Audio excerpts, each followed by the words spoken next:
क्रियामान भक्ता संचित नाही जान अवघा देवची झाला पाही भरोनिया अंतरबाही सत्वरजतम बाधा नवे हरिभक्तासी कदा अवघा देवची झाला पाही भरोनिया अंतरबाही देवभक्तपण तुका म्हणे नाही भिन्न अवघा देवची झाला पाही भरोनिया अंतरबाही विठाला विठाला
विनायकं गुरुं नौमि साखरे नाम विश्रुतं येषाञ्चरण सान्निध्यात् जीवा मुक्त्वा भुवन्ति साखरे वंशविख्यातं ज्ञानदानपरायणं विनायकं गुरुवन्दे भवबन्धविमुक्ते ज्ञानप्रतापविलसत्वचनामृतेञ्च अद्वैतभावपटुताहितबुद्धिरशज्ञानेश्वरस्तु भगवान् अवतीर्णैवं श्रीरङ्गनाथं गुरुराज नमस्तुभ्यं शरच्चन्द्रबिम्बा ननं चारुहासं लसत्कुण्डलक्रान्तगण्डस्थलाङ्गं जपारागबिम्बा धरं कैञ्जनेत्रं परब्रह्मलिंगं भजे पांडुरंगं पांडुरंगा करू प्रथम नमन दुसरे चरण संताचे त्यांच्या कृपादानी कथेचा विस्तारू बाबाजी सद्गुरु दास तुका या कुंदेंदु तुषार हार धवलया शुभ्रवस्त्रावृता या विनावर दंड मंडित करा या श्वेत पद्मासना या ब्रह्माच्युत शंकर प्रभृतीभीर देवे सदा वंदिता समं पातु सरस्वती भगवती निशेष जाळ्या पहा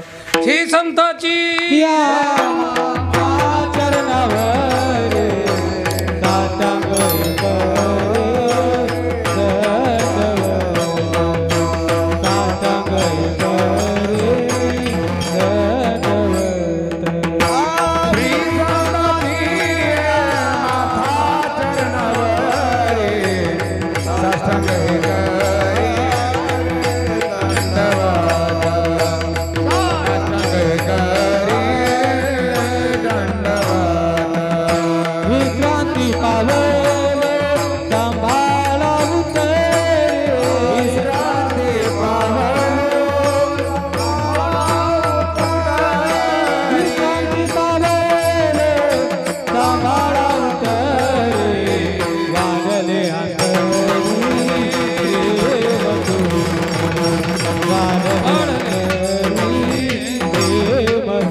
स्तोत कीर्तन रूपी शिवेकरता निवडलेला अभंग महान भगवत भक्त वैराग्याचे महान मूर्ती सुप्रसिद्ध साधू देवहुनी वाशी श्रीमंत श्री जगद्गुरु तुकाराम महाराज यांचा चार चरणाचा भक्त या प्रकरणातील एक अत्यंत महत्त्वपूर्ण सज्जन अभंग असून अभंगाच्या माध्यमातून जगद्गुरु तुकाराम महाराज जगाचा नायक नियंता नियामक असलेला जगाची उत्पत्ती स्थिती लय ज्या परमात्म्याने केली असा सच्चिदानंद गणस्वरूप परमात्मा त्याची जर भक्ती केली तर त्या भक्तीची फलश्रुती नेमकी काय आहे मला असं वाटतं याचं तंतोतंत महत्त्वपूर्ण वर्णन करणारा अभंग आज या ठिकाणी भगवत सेवेसाठी निवडलेला आहे.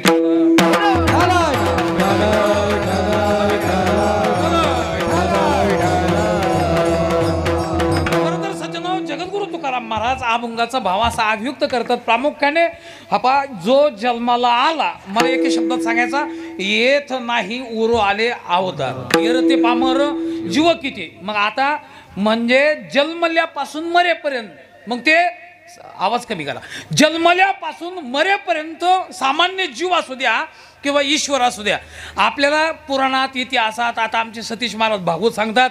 मला असं वाटतं त्यांना आता तुम्ही भागवतामध्ये विचारा आतापर्यंत जन्मल्या आल्यापासून तर विशेष अवतारापर्यंत ज्यांनी जे कर्म केले त्या कर्माच्या फलाचा भोग त्यांना हा भोगाच लागला. महाराजांना या अभंगात विशेष हे सांगायचं की प्रारब्ध क्रियामान आणि संचित आतापर्यंत या तीन कर्माने कोणालाही सोडलं नाही. पण ज्याने देवाची भक्ती केली महाराजाला ते सांगायचं त्या भक्ताला काय फल हो. महाराजांनी सांगितलं प्रारब्ध क्रियामान आणि संचित हे आमच्या देवाच्या भक्ताला लागत नाही. आता काही लोक सत्वगुणात काही लोक रजगुणात काही लोक तमोगुणात मग्न असतात असं आपल्याला व्यवहार दशेमध्ये पाहायला सापडतं. पण महाराजांनी सांगितलं ज्याने देवाची भक्ती केली त्याला मात्र सत्व रज आणि तम हा बाधा मला असं वाटतं त्याला होत नाही. मग आता आमचा देव मला सांगा तुम्ही कर्मातीत आमचा देव गुणातीत. आता तसा हा भक्त भक्ती करून झाल्यामुळं आता देव आणि भक्त फक्त नाव शिल्लक राहिलं. मला असं वाटतं स्वरूपदृष्टी यांच्यात भेद राहिला नाही. म्हणून महाराजाला सांगायचं देव भक्त पण तुका म्हणे नाही भिन्न. आता हा खरं तर सरळ सरळ भावार्थ झाला पण प्रारब्ध लागत नाही का हो महाराज अवघा देवच झाला पाहिजे. संचित लागत नाही का हो महाराज कारण अवघा देवची झाला पाहिजे. क्रियामान लागत नाही अवघा देवची झाला पाहिजे. सत्व रज तम बाधा नव्हे पण अवघा देवची झाला पाहिजे. देवभक्त पण तुका म्हणे नाही भिन्न. काय कारण आहे कारण अवघा देवची झाला पाहिजे. ज्यांना देव हा मंदिरात नाही जिकडे पाहो तिकडे देव झाला त्यांना कर्म आणि गुण लागत नाही असा सरळ सरळ जगद्गुरु तुकाराम महाराज अभंगाचा भाव व्यक्त करतात. विठाला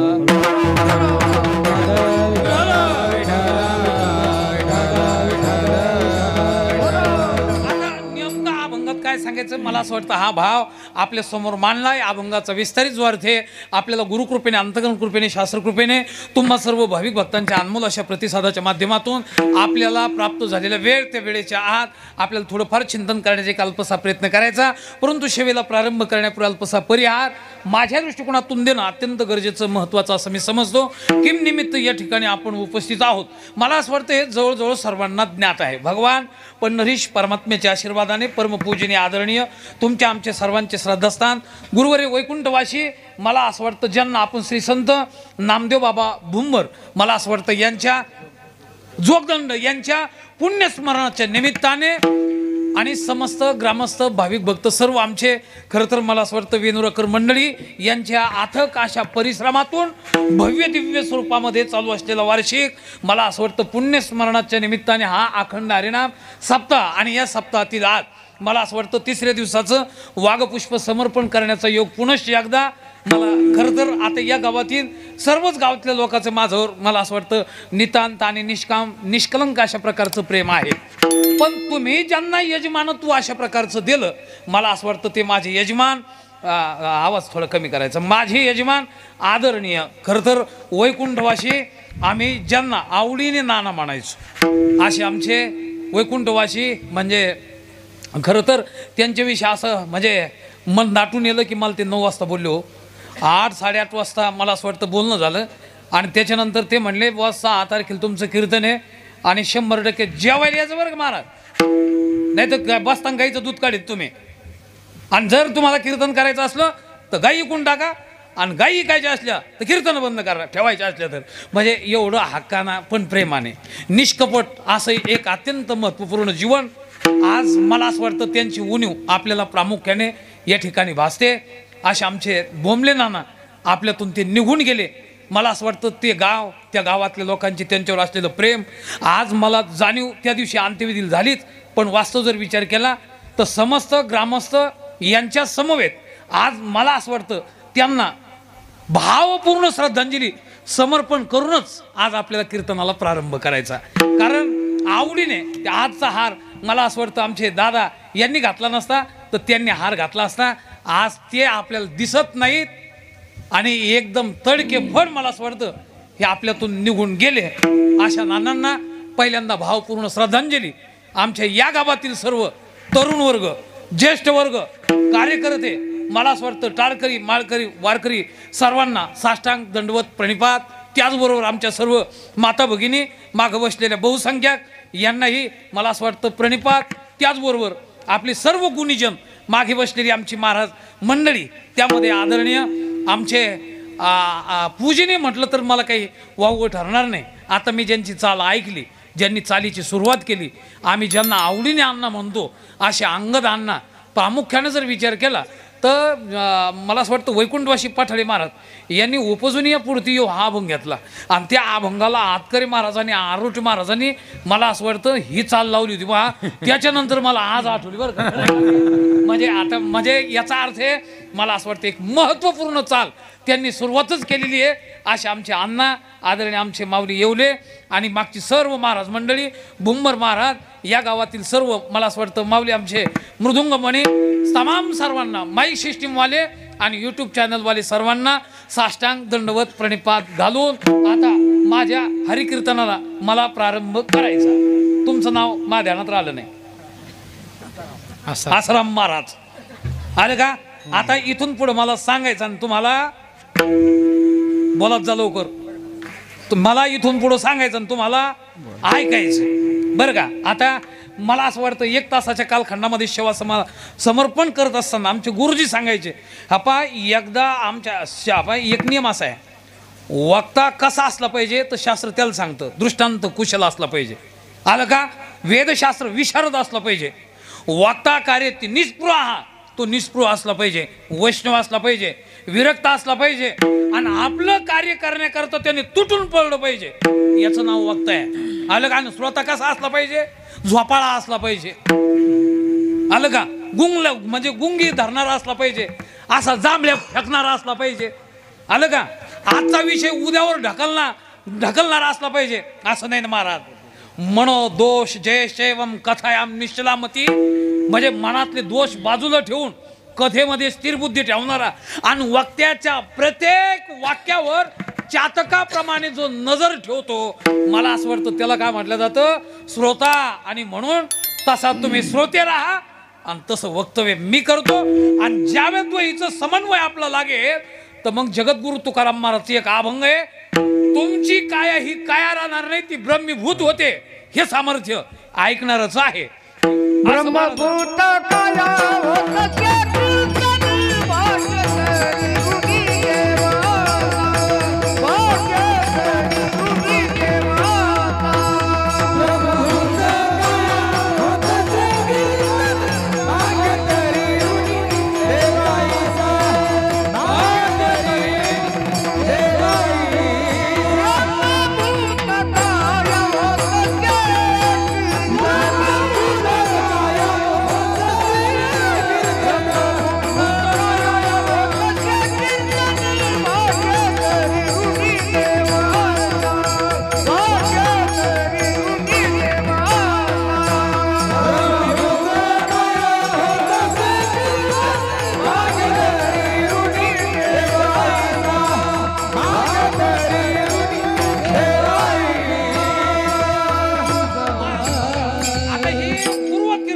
परंपराच होती बरं का महाराज. कारण आज वर्तमान कालखंडामध्ये आपण कीर्तनाचा जो दर्जा आहे, बहिरंग लोकांनी महाराज याला फार मोठं घसरलं बरं का. हे सुद्धा आपल्याला ध्यानी असलं पाहिजे. का बरं. त्याचं कारण आहे अनादी सनातन वैदिक मला असं वाटतं मत फलाला कारणीभूत असलेला हा आपला वारकरी संप्रदाय. पण साऱ्या लोकांची एक भूमिका होऊन गेली. हसवणारा, विनोद करणारा, चाठळ चाळे करणारा जर महाराज आला ना तर फारच उत्तम होईल असं लोकांचं मला असं वाटतं मागणी असते. आणि आमचे गुरुजी सांगायचे विनोदाची कथा गोड वाटे, विनोदाची कथा गोड वाटे, विनोदाची कथा गोड वाटे, विनोदाची कथा गोड वाटे. चरित्र नावड सर्वता, देवाचे चरित्र नावड सर्वता, देवाचे चरित्र नावड सर्वता.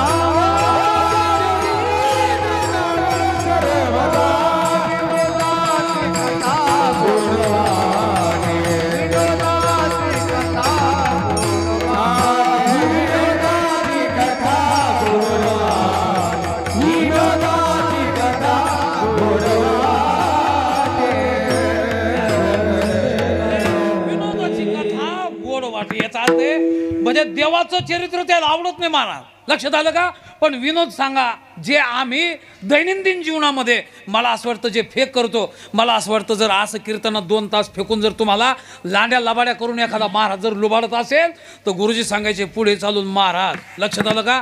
तुम्ही जर म्हटले महाराज साडी घालून जर तुम्ही कीर्तन केलं ना तुम्हाला 51,000 रुपये देतो महाराज. इथून पुढे कीर्तनकारांना साड्या घालून यावं आता इथं. लक्षात आलं तुमच्या? म्हणजे इथपर्यंत आता हे 2 कीर्तन युट्यूबला पाठ करायचे आणि त्याच्यानंतर मला असं वाटतं गायनाचार्य निम्मेच कीर्तनकार व्हावं लागले. ते म्हणतो एवढा नगदी धंदा कोणताच नाही ना महाराज. लक्षात आलं का? हार धंदा उधारी येते तुम्हाला. तेल म्हणलं दुकानदारात जा तुम्ही उधार. तुमची पगार सुद्धा महिन्याला आहे. लक्षात आलं का? तुमचे पगार महिन्याला आहे. पण महाराज कीर्तन झाले कीच लोक चहा पाजून बुका आणि पाकिट देते. नगदी धंदा आहे महाराज. कोण सोडत आणि कोणाला वाईट वाटणार आहे? लक्षात आलं का? पण हे तुमच्या जोपर्यंत लक्षात येत नाही, समाज जोपर्यंत सुधरत नाही, मला असं वाटतं तोपर्यंत हे वक्ते सुद्धा सुधारणार नाही. आज उलटी मानायची पाळी आली आता विठाला.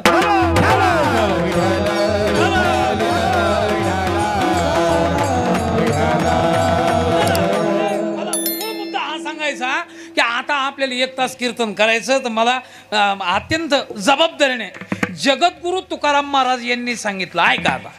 प्रारब्ध, क्रियामान आणि संचित हे भक्ताला लागत नाही. याचा अर्थ काय महाराज? प्रारब्ध, क्रियामान, संचित भक्ताला लागत नाही. पण मला याच्यातला भक्त शब्द बाजूला काढायचा. मी कीर्तन कुठं नाही आलो, कीर्तन तुम्हाला समजून द्यायला आलेलं ध्यानात घ्या. याच्यातला एक भक्त शब्द आपण जर बाजूला काढला तर महाराज भक्ताला लागत नाही. ठीक आहे, पण अगोदर कोणत्या भक्ताला लागत नाही हे आम्हाला समजावून सांगा. का बरं? कारण भक्ताचे शास्त्रामध्ये अनंत प्रकार आहे. पण त्यापैकी आपल्या कीर्तना करता आवर्जून 4 भक्त आपण समोर ठेवू. एक पहिला भक्त आहे अर्थ, दुसरा भक्त आहे अर्थार्थी, तिसरा भक्त आहे जिज्ञासू आणि चौथा भक्त आहे ज्ञानी. मग महाराज या 4 भक्तापैकी नेमकं हे प्रारब्ध, क्रियमान आणि संचित कर्म कोणत्या भक्ताला लागत नाही ते सांगा. आणि त्या अगोदर नेमकं आम्हाला अर्थ कशाला म्हणतात ते सांगा, अर्थार्थी कशाला म्हणतात ते सांगा, जिज्ञासू कशाला म्हणतात ते सांगा, आणि मला असं वाटतं ज्ञानी कशाला म्हणतात ते सांगा. का बरं? कारण अर्थ भक्त महाराज ज्याला दुःख समोर आल्याच्या नंतर देव आठवतो त्याला अर्थ भक्त म्हणा. लक्षात आलं का? काहीतरी अभिलाषा समोर ठेवून जो देवाचं नाव घेतो त्याला अर्थार्थी म्हणा. मुक्त होण्याकरिता जो भक्ती करतो त्याला जिज्ञासू म्हणा. आणि ज्ञान झाल्याच्या नंतर जो भक्ती करतो त्याला ज्ञानी भक्त म्हणा.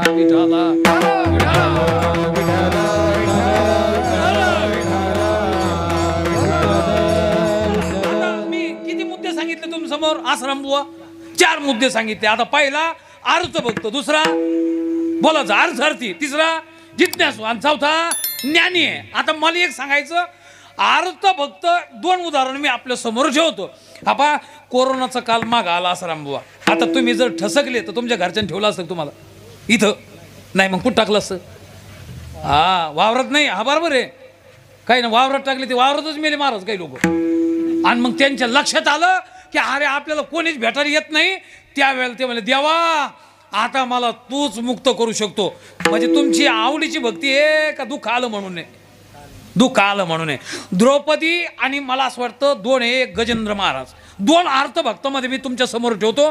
द्रौपदीने भक्ती केली, ज्या तिने भीष्माचार्याकडे पाहिलं, बहुतेक आपल्याला सहकार्य होत नाही. 5 पतीकडे पाहिलं, बहुतेक आपल्याला सहकार्य होत नाही. मला असं वाटतं विदुर काकाकडे पाहिलं, मग आता कोणीच आपल्याला सहकार्य करत नाही महाराज. आणि त्यावेळेला त्याच्या लक्षात आलं हे बहुतेक मिंदे झाले बरं का, म्हणजे शिंदे नाही बरं का, हे ध्यानात घ्या. नाही तू म्हणता शिंदे मिंदे आता सध्या चालू होते ते नाही, हे काहीतरी मिंदे कशात तरी झाले.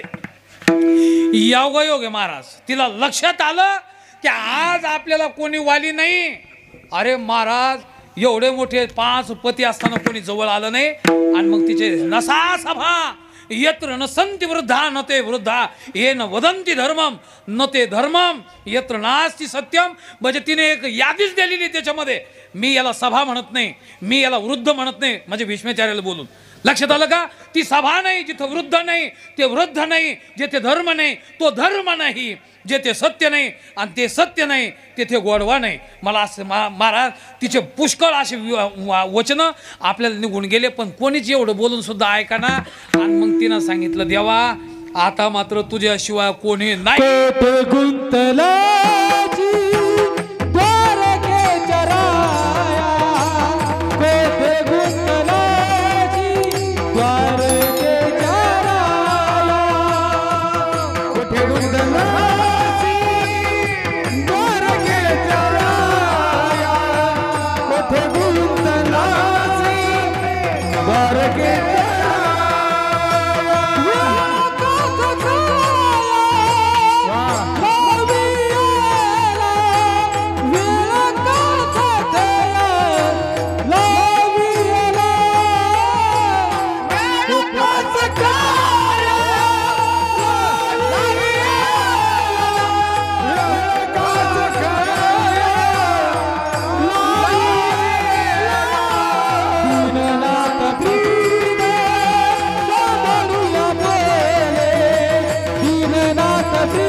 मला असं वाटतं तिनं हाक मारली, अरे देवा कुठे तू गुतला असेल, पण होईन तोपर्यंत लवकर ये, कारण संकट पडले भारी. आता असं आहे, संकट आलं, देव जेवतच होते, रुक्मिणी माता वाढत होत्या. देवाने महाराज असं अचानक, एकदम अचानक देवाने ज्यावेळेस त्या भरत सभेमध्ये उडी टाकली आणि पाहिलं द्रौपदी 100% हाक मारते, पण आलं का, वस्त्र हरण करत असताना द्रौपदीचे अशा हात होते महाराज.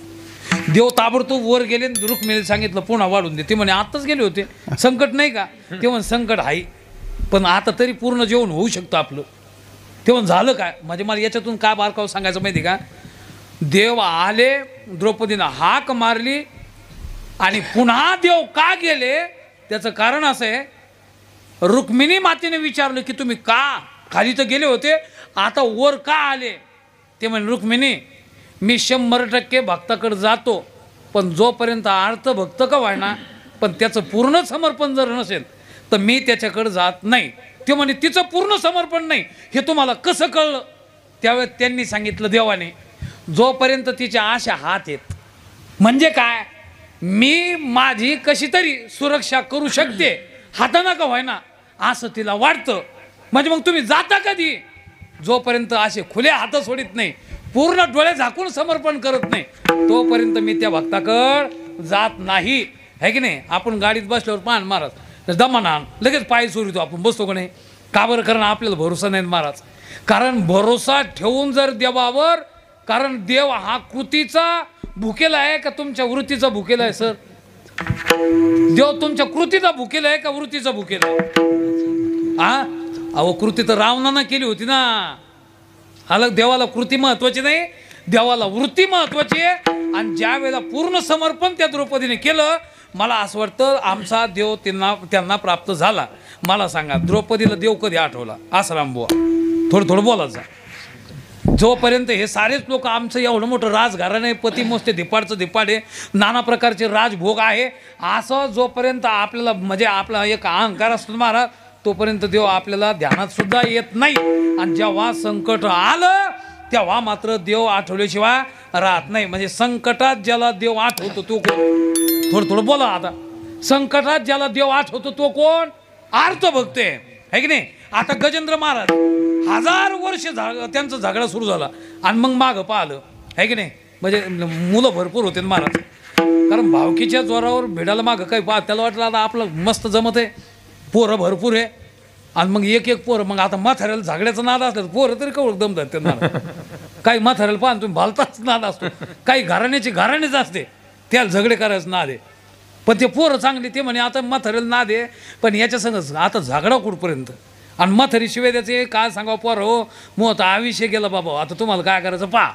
मग पोरं सोना आपापल्या पद्धतीने निघून गेले ते तळ्यातून. आलं का? राहिली फक्त म्हातारीच महिनाभर शिल्लक राहिली. आणि गजेंद्र पशु आपके मोकलिया, पशु आपके मोकलिया, पशु आपके मोकलिया, पशु आपके मोकलिया, तुझं स्मरण पांडुरंगा, तुझं पांडुरंगा, तुझं स्मरण पांडुरंगा. असेल महाराज. म्हणजे हा गजेंद्र नावाचा पशु आपते मोकलीला म्हणजे काय? मला असं वाटतं ते सारे आप्त जे आहेत ते जवळचे निघून गेले. म्हातारी सुद्धा म्हणली हे पिकल्याचं पान आहे, कधीतरी गळून पडणारच आहे, आणि मग आता याच्या तरी कुठं नादी लागा. आणि ज्यावेळेला ते निघून गेलं महाराज, फक्त एकला राहिला आणि मागं पाहिलं आणि ते म्हणे मी यांच्यासाठी नाही ते कुठं नाही केला. असं बा आपण सुद्धा गजेंद्र नाही का? हा सुना जीव लावते का तुम्हाला?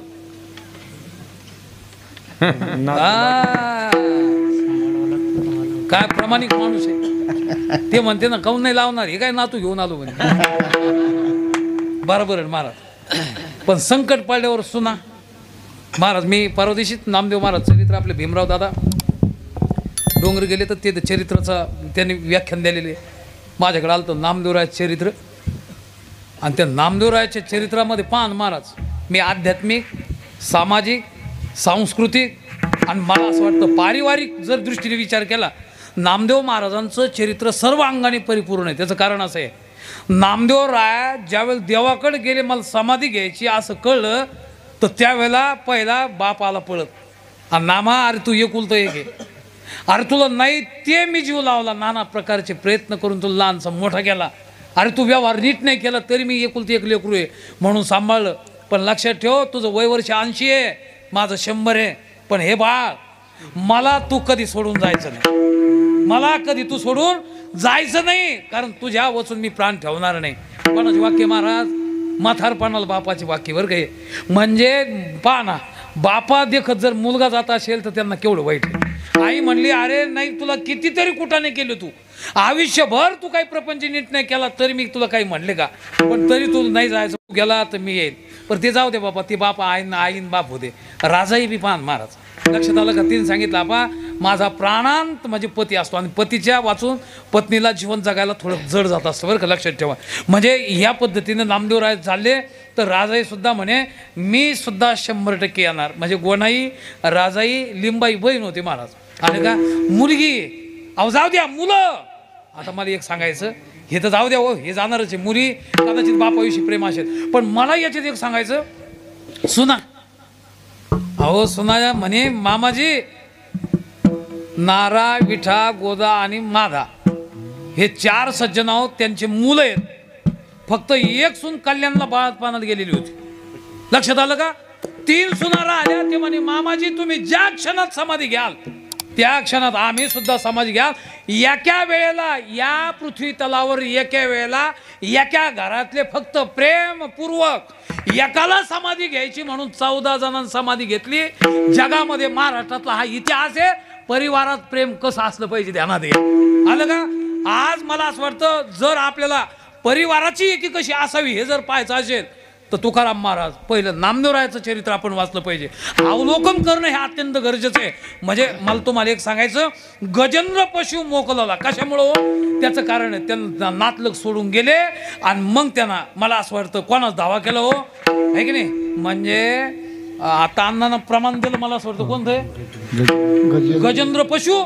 मला असं वाटतं आपताला मोकला आणि मग तिथून पुढे त्याने देवाचं काय केलं. कंदबाळू कृपाळू भक्त लागी माई. गजेंद्राचा धावा तुला केला विठाई. गजेंद्राचा धावा तुला केला विठाई. कंदबाळू कृपाळू दिनाची गजेंद्राचा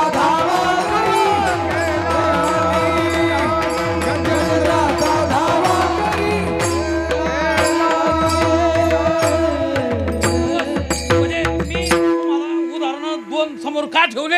अर्थ भक्तामध्ये हे दोघं घ्यायचे, एक आहे द्रौपदी आणि दुसरा आहे गजेंद्र. आता दुसरा भक्त कोणता अर्थार्थी. म्हणजे अपेक्षा ठेवून मला सांगा जो भक्ती करतो आहे की नाही. म्हणजे आता विनेकरी जर ठेवले तर 200 रुपये रोजानं आहे की नाही. फक्त विना वाजायचा काय रोज आश्रम 200 रुपये रोज. मग काही लोक म्हणले बाबा विना वाजा लागले तुम्ही पण देव देव काही म्हणेच ना, राम राम म्हणा ना. तेव्हा नाही भाऊ 200 वाढतील ना पुन्हा. मग कोणता भक्त या मला सांगा इथंच पटवून देतो मी. हा भक्तच आहे पण कोणता भक्त आहे हा अर्थार्थी. आता रामराज्य झाले ना महाराज आहे की नाही. आणि रामराज्य व्हायच्या अगोदर बिभीषण महाराजाला राज्याभिषेक केला होता कोणी प्रभू रामचंद्रन. तू फक्त आम्हाला सहकार्य कर. तू जर आम्हाला सहकार्य केलं की 100% तुला काय करतो आम्ही इथला राजा करून टाकतो. आलं का. आणि योग आला महाराज. बिभीषण महाराजांनी खाचा खोचा सांगितलंय हे पडायचे लक्षण आहेत. हे नेमकं कशात पडू शकतो.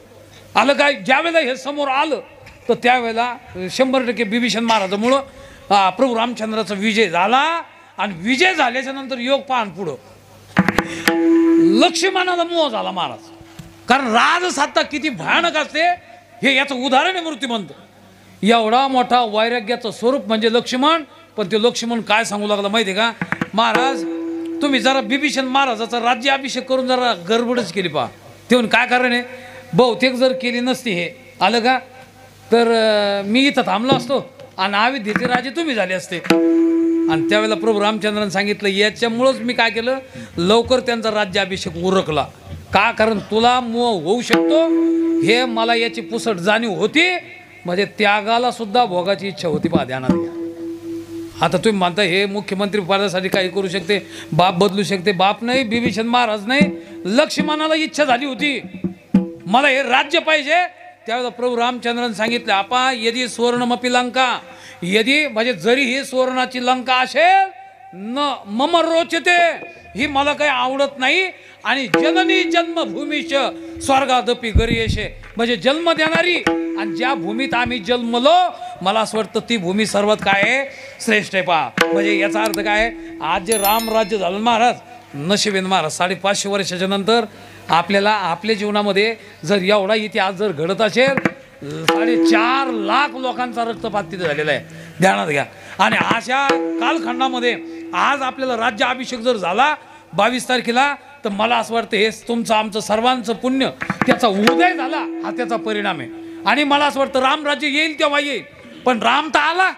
म्हणजे याचा अर्थ असा आहे की प्रभू रामचंद्राने सांगितलं. मग मला एवढंच सांगायचं होतं बिभीषण महाराज जो भक्त आहे हा कोणता भक्त आहे महाराज कोणता भक्त आहे अर्थार्थी सुदामदेव मला असं वाटतं भक्तच आहे. पण पोहे घेऊन गेला आणि त्याच्याकरता देवाने काय केलं त्याला दान दिलं ना मला असं वाटतं. पण देवाचं वाक्यच आहे मी स्वतंत्र काही देत नाही देण्याकरता मला काय लागतं घेशी तेव्हा देशी ऐसा असशी उदा. म्हणजे अर्थामध्ये हे 2 भक्त द्रौपदी आणि गजेंद्र. अर्थार्थीमध्ये मला असं वाटतं दुसरा आहे त्याचं नाव काय पहिला म्हणजे बिभीषण आणि दुसरा म्हणजे कोण आमचा सुदामा ब्राह्मण. कारण एक दरिद्र पिढीला है की नाही पण मुष्टीभर पोयासाठी गाव सुवर्णाचा दिलाला असं महाराजांचं प्रमाण आहे. सुदामा ब्रह्मला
विठोबाचा धर्म लागो, त्याच्या चरणी लक्ष लाग, त्याच्या चरणी लक्ष का लागो? कारण आपा देव असा एवढा देव चॅप्टर आहे की तो मला 100% काहीतरी देतो बा आणि देऊन पाहतो. आणि एकदा आपल्याला जर दिलं की आपण त्याच्यात रमवतो, देवाचा आपल्याला काय पडतो, विसर पडतो बरं का महाराज. म्हणून साधू सुद्धा झाल्याच्या नंतर कधी कधी बरेच लोक माग आलेले असं आपल्याला पाहायला सापडतं. कारण एक जैन धर्मातला मला असं वाटतं जसं नंगा सागू आलं का, याला श्वेतांबर आणि दिगंबर असे 2 जैन धर्मात आपल्याला पाहायला सापडतं. असं आपल्यातलंच एक साधू दिगंबर अवस्थेत महाराज. पण राजा राणी ज्यावेळेला फिरायला गेले त्यांची महती कळली की आपल्या भागामध्ये साधू आलेला आहे. आता साधू आला म्हणलं की दर्शनाला कोणाला जावं वाटतं की नाही असं बरोबर आहे नाही. मग सारे गेले तर त्या राणीला एवढी इच्छा झाली महाराज साधूचं तेज वगैरे पाहून, म्हणे महाराज थोडं बोला ना त्यांना आपल्या घरी जाऊन त्यांना पुरणपोळीचं भोजन वगैरे काही खाऊ घालू. तर त्यावेळेला राजेसाहेबांनी त्यांना साष्टांग दंडवत घातला. ते म्हणून तुम्ही कुठंच जात नाही असं आम्हाला कळलं, पण आमची इच्छा आहे तुम्ही आमच्या राजमहालात एकदा यावं, 2 दिवस तिथं आराम करावा, तुमचं आतिथ्य पूजन होईल, मग 100% आम्ही तुम्हाला परवानगी देऊ. महाराज त्यांना होऊ नाही ना हा नाही. ज्या वेळेला होऊ नाही ना हा नाही, राणीनं तर हट्ट धरला साधू आलाच पाहिजे. आणि राजाला तर साधू आहे का ना, मग साधू आणायचा कसा? मग राजाने प्रधानजीला महाराज दौंडी द्यायला लावलं. जो पाहता दौंडी जो या साधूला आपल्या मालापर्यंत आणेल त्याला 1000 मोहरा बक्षीस दिले जाईल.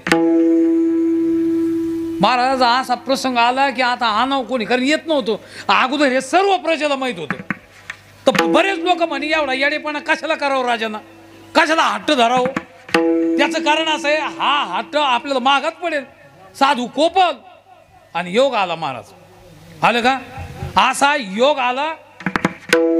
चला मी त्याच्यामुळे म्हणलो तो लेकर समोर नाही पाहिजे कधी.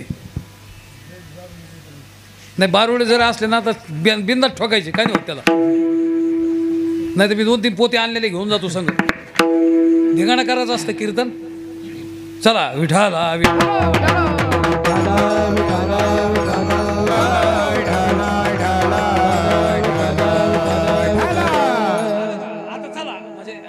झालं का नाही विक्षेप. बरं मग या ना, तसं नाही करायचं. यायचे आई बाप कोण कोण आहे तपासा, आणि त्या यायला धुनका चांगलं, तर मग त्यांना लक्षात आलं पाहिजे नाही पोरं कशी काय करायला लागली. आलं का, उद्यापासून म्हणजे सडीचिप करायला लावायचं. सर्वात विक्षेप म्हणजे कीर्तनात हरिपाठात यायला उड्या मारायला लावायचे, पेशल द्यायचं, एक शांती यायचं. आणि कीर्तनात काय होतं, थोडा विक्षेप होत होता. आता काय सांगत होतो मी, ते म्हणे कीर्तनात होऊ दे, मग आता सोडून जेवायचं आहे की नाही. साधू महाराज कोणीच या आणायला तयार नाही. राजांना कशाला वेळेपणा करायला लावा. पण योग असा आहे, ज्या वेळेला एक वेश होते महाराज, ते म्हणे मी स्वीकारते हे पूर्ण तुमचा, पण याला कोणीच नाही आणू शकत, त्याला मी आणू शकते. सर्व लोक हसू लागले महाराज. म्हणे वेश्या, त्या साधूसारखा विरक्त पुरुष नाही कोणी, आणि तू जाशील तर पश्चाताप होईल, शाप घेऊन येशील. तुम्हाला काय करायचं. ती बाईच ती कडक, आलं का, तिनं सांगितलं 100% मी आणते. पण बाई महाराज जरी वेश होती ना, एवढी बुद्धिवान बाई, अगोदर त्या साधूच्या दर्शनाला गेली. साधू काय कोणाकडे पाहत नव्हते, साष्टांग दंडवत घातला लांबूनच दूरून, कारण स्पर्श नाही बाईचा. आणि त्यावेळेला जो साधू पाहिलाच नंतर ती आडोंगी गेली पहा, आणि आडोंगी जाऊन 1 तासभर पाहत बसली ती. हे तर काहीच खात नाही, आलं का. पण त्या साधूला ज्या वेळेला भूक लागली तर त्यावेळेला त्यांनी पाहिलं, ते खडे खाताना पाहिले तिला. ते म्हणे साधू खड्यावर, बाकी अन्न पाणी खात नाही आणि हे खडे खातो. तिनं टाळी वाजली महाराज, साधू घरी आणणार. लोक म्हणले कसं काय आणणार, ते म्हणे पहा आता. खिन पाहूनच आली होती ती तिथून. दुसऱ्या दिवशी गेली आणि त्या खड्याच्या ठिकाणी तिनं काय नेलं माहिती का, महाराज फुटाने नेऊन टाकले तिथं. फुटाने नेऊन टाकले तर साधूना ज्यावेळेला भूक लागली, खडे खाता खाता हे खडे आले तोंडात. तर ते बाकीचे जे खडे होते दररोजचे, ते बाजूला टाकले, फुटाण्यावर भिडले. खडेहून कशावर आले साधू, बोलत जा लवकर. आता पहिले काय खात होते, खडे. आता कशावर आले, फुटाण्यावर. असं बोलत जा, आणि असं बोललं तर मग बसत जा. योग आला महाराज. दुसऱ्या दिवशी 2 दिवस फुटाणे खाऊ घातले. तिसऱ्या दिवशी गेली, खडी साखर टाकली, तिथं खडे पांगून दिले. साधूनं फुटाणे सोडले, दगड सोडले, खडी साखराचे खडे निवडून खावं लागले. आता पहिल्यांदा काय खात होते बोला आसाराम बुवा? खडे. दुसऱ्यांदा काय खाऊ लागले? फुटाणे. आता काय खाऊ लागले? खडी साखर. महाराज 2-3 दिवस ते खाऊ दिले.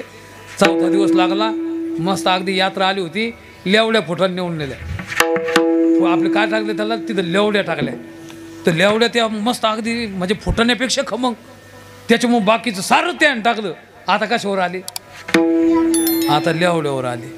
महाराज 2 दिवस लेवड्या खो घातल्या. 5-6 दिवस जाऊ दिले. आणि मग ते कशावर त्या बाईनं काय केलं माहिती आहे का? अगदी शाळूची भाकर आणून घातली आणि त्याचे तुकडे तुकडे केले. ते साधून सारं सोडलं. भाकरीवर आले. त्याच्यानंतर धपाटे आणले. धपाट्यावर आले. त्याच्यानंतर 2 दिवसांना बाजरीची भाकर आणली. बाजरीच्या भाकरीवर आणले. आलं का नंतर गव्हाची गरम गरम चपाती आणली. त्याच्यावर आले. आणि मग ते गार चपाती सोडून द्यायला लागले पहा. आणि जिथं गरम तुकडा आहे ते खा लागले. आणि मग साधूला त्या बाईने सांगितलं महाराज थोडं एक विनंती करू तुम्हाला. ते म्हणे हो हे जे तुम्ही गार तुकडा टाकला आणि जो गरम खाल्ला ना तर याच्यापेक्षा गरम आपल्या घरी. काय म्हणलं ते? मग ते म्हणे घर कुठे शिकेतो? ते म्हणे माग माग चला. काय सांगा तुम्हाला, गरम तुकडा खाण्याकरता साधू त्याची जीभ लांचावली आणि डायरेक्ट साधूच्या त्या साधूला कुठपर्यंत आणलं? राणी साहेबापर्यंत. लाखो लोकांनी टाळ्या वाजल्या. म्हणे वेश्या जितली. तिला म्हणलं काय केलं हे? मग तिनं सांगितलं पहिल्यांदा हा खडे खात होता मी ते तपासलं. त्याच्यानंतर फुटाणे. फुटाण्याच्या नंतर फुटाण्याच्या नंतर खडीसाखर. खडीसाखराच्या नंतर लेवड्या. त्याच्यानंतर बाजरीचे तुकडे. त्याच्यानंतर भाकरीचे आपले ज्वारीचे तुकडे. मला असं वाटतं गव्हाच्या पोळीचे तुकडे. नंतर गरम चपातीसाठी हा इथं आणला. आलं का? आता साधू शेतातून गावात आला. बोला कशामुळं? हो आश्रम बुवा. हा गरम चपातीमुळे नाही, जिवेला चटका लागला. जिवेला चटका. विरक्त साधू गावात आला. मला सांगा. आणि मग नंतर साधू असा गल्ली गल्लीनं फिरायला लागला. तो म्हणे गाव सोडून नाही जायचं आता. आलं का? हे गाव झालं की ते गाव, ते गाव झालं की ते गाव. आणि मग वेगवेगळ्या पद्धतीचे भोग. आणि नंतर साधू बिघाडा आणि पुन्हा जलात जाऊन बसला. आता मला सांगा साधू नव्हता का हो? कपडे काढले होते त्यांना. पण साधू कपडे काढण्याला सुद्धा लोक कपडे घालायला लावते. एवढे बादर लोक, एवढे हुशार आहे. आणि म्हणून मला हे सांगायचं देव काय करतो माहिती का? लालूच दाखवतो. अर्थार्थी भक्ताला देवाने लालूच दाखवतो. आणि म्हणून मला एक सांगायचं, आता सध्या मी तुम्हाला सांगितलं की नाही, वारकरी संप्रदायाला सोन्याचे दिवस आलेले. महाराज पक्वाजाला तेवढीच किंमत, गायनाचार्याला तेवढीच किंमत, महाराजाला तर विचारूच नका. अहो लोक आपल्या लेकराला काजू बदाम पिस्ते खाऊ घालीत नाही. महाराज आमच्यासाठी लोक ठेवते, हार घालते, दक्षिणा देते. पण आता आम्ही वारकरी संप्रदाय रूपी आई, तिचं फक्त दूध प्यायला पाहिजे. पण लोक आता काय प्यायला लागले माहिती का? तिचं रक्त शोषण करायला लागले.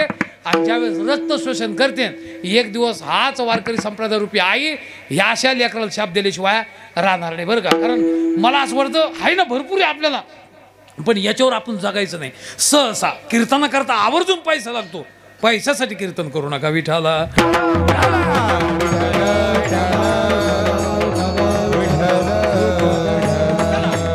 माझा काय होता? पहिला अर्थ, दुसरा अर्थार्थी, आता तिसरा आहे जिज्ञासू मारा. मला आश्रम तुम्हाला सांगायचं, संख्यात्मक पारमार्थ केला म्हणजे माणसाचा उद्धार होतो का गुणात्मक पारमार्थ केला म्हणजे उद्धार होतो? हा हा तुमच्या गावातला सप्ताह किती दिवस झाले? तरी नाही तिसरा दिवस नका सांगू हो, तुम्हाला कळत नाही. बघा मग तुम्हाला कळत नाही असा सप्ताह आहे. आता तुमचं वय 60 वर्ष.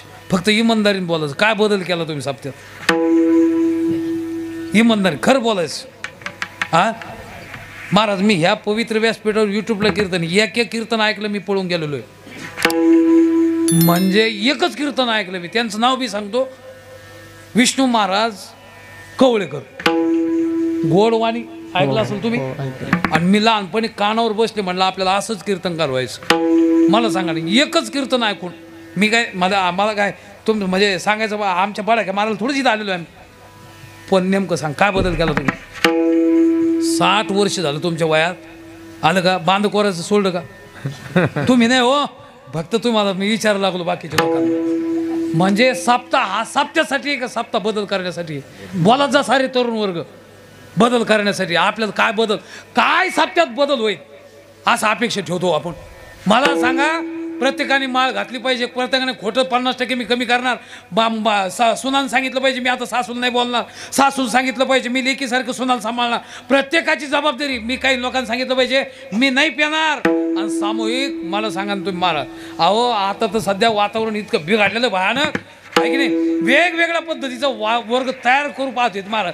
जे आमचे रक्षक आहे ना तेच आता भक्षक आहे, समाजात लावून देण्याचं काम मला असं वाटतं सुरू आहे. असं सुद्धा आपल्याला पाहायला सापडतं. मग एवढ्या समाजामध्ये आपल्याला जर आज जगायचं तर अनादी सनातन वैदिक मत फलाला कारणीभूत असलेल्या वारकरी संप्रदायाशिवाय पर्यायाने ध्यानात घ्या. कारण मोठमोठ्या लोकांनी जर बदल केला असेल तो वारकरी संप्रदायात आल्याच्या नंतर 100% बदलच होतो. पण आमचे ध्यानातच नाही महाराज, आहे नाही. आमचे गुरुजी सांगायचे, अरे त्या काळात सोहळ्यात लोक कमी होते पण माळी प्रत्येकाच्या हातात असायच्या आश्रम.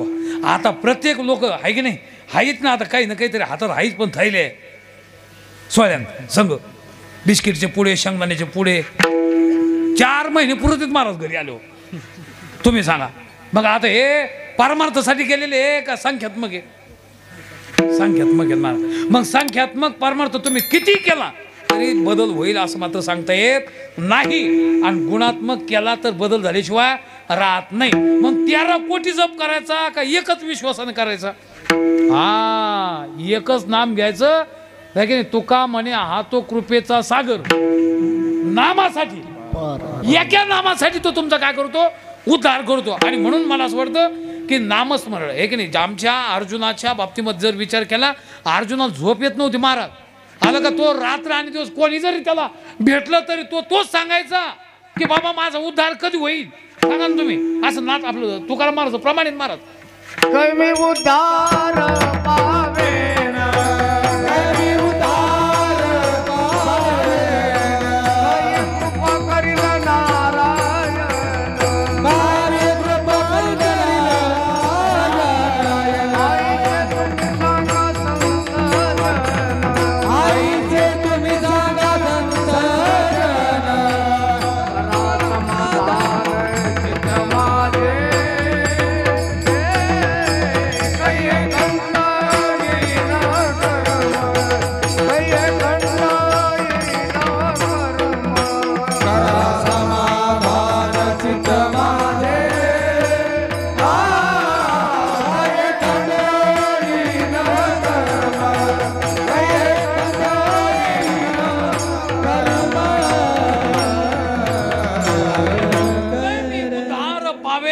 काही कृपा करील नारायण, असे आपली वृत्ती झाली पाहिजे. ही आमच्या अर्जुनाची होती. म्हणून पाहण महाराज, अर्जुनाचं असे दुश्मनानं त्याचं वर्णन करावं महाराज. कारण ते दुर्योधनाला विचारलं होतं अर्जुन कसं काय, त्यावेळेला त्यानं सांगितलं मा भाऊ आमचा दुश्मन आहे, पण मा भावाचे गुण सांगतो तुम्हाला. पहा काय सांगायचं, तो भाऊ आमचा दुश्मन आहे, आमचा भावकीतलं काम आहे, पण तरी तुम्हाला सांगतो वरम मौनम कार्यम नच वचन मुक्त यज्ञ. माझा भाऊ मौन धारण करम पण खोटं बोलत नाही. वरम क्लेव्यम पुषाम, नपुसक राहील पण परस्त्रीगामी राहणार नाही. आपा भिक्षा शित्वम, भीक मागून खाईल पण लोकांचं धन लुबाडणार नाही. वरम प्राण त्यागो, प्राणाचा त्याग करेल पण कधी दुष्टाचा सहवास करणार नाही. असा आमचा भाऊ आहे. तो म्हणे एवढा चांगला आहे, दुश्मन कसं काय? तो म्हणे हा आमचा स्वार्थ आहे. पहा आता महाराज, ते म्हणे आम्ही किती आमचा स्वार्थ आहे की त्यांना आम्हाला नाही धन द्यायचं. दुश्मनाने आपलं वर्णन करावं एवढं चांगुलपणा ज्यांच्याकडं, त्याला माणूस म्हणायचं विठाला.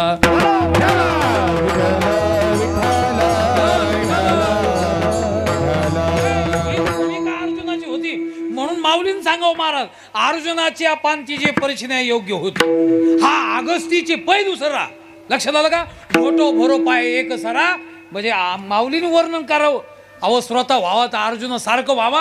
आणि म्हणून मला असं वाटतं अर्जुनाची जी भूमिका आहे तो जिज्ञासू भक्ताची भूमिका आहे. आणि चौथा जो भक्त आहे महाराज, त्याला विचारलं की बा तुला आता काय शिल्लक राहिलं? तो म्हणतो आता फक्त शरीर शिल्लक राहिलं, शरीरातलं कर्तव्य समाप्त झालं.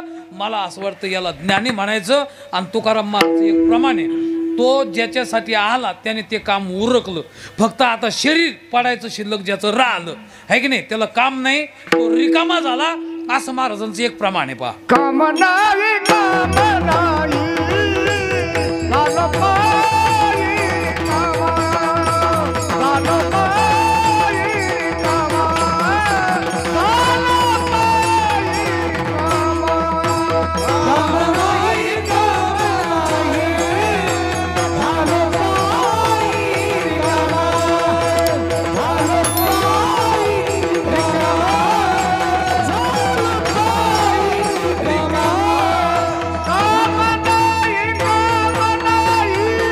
झालं पायी कामा, झालं पायी कामा.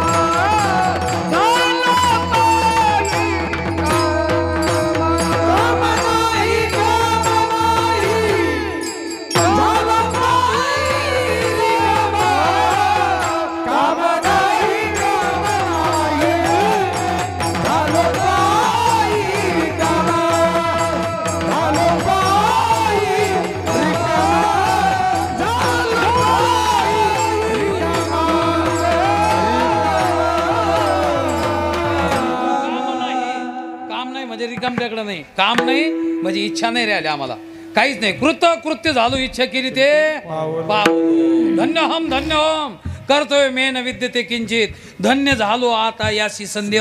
महाराज ही अवस्था होण्याकरता सप्ताह आहे, ही अवस्था होण्याकरता म्हणून तो आमची गुरु सांगायचे आश्रम, बाईने नवरा करावं का नवरेच व्हावं?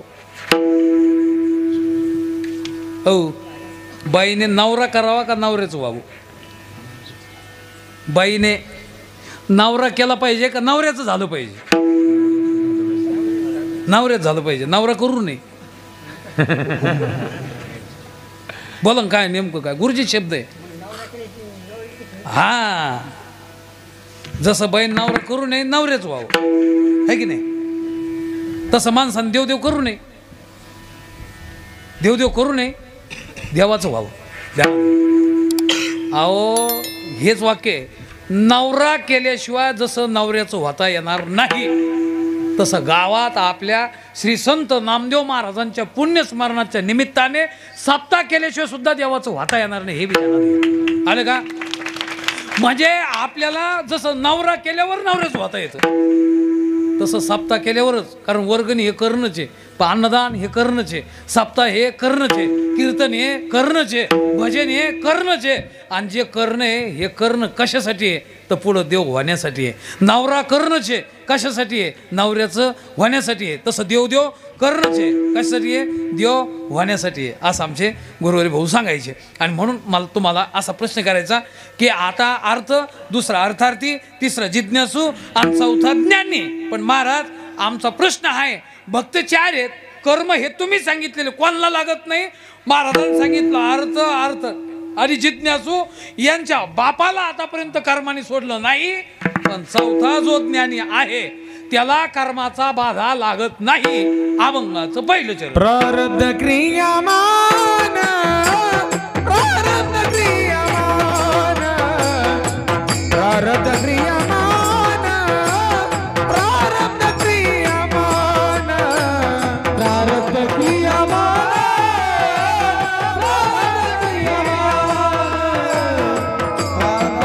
क्रियामान, प्रारब्ध क्रियामान, प्रारब्ध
पैकी ज्ञानाला लागत नाही, बाकीच्याला लागतं.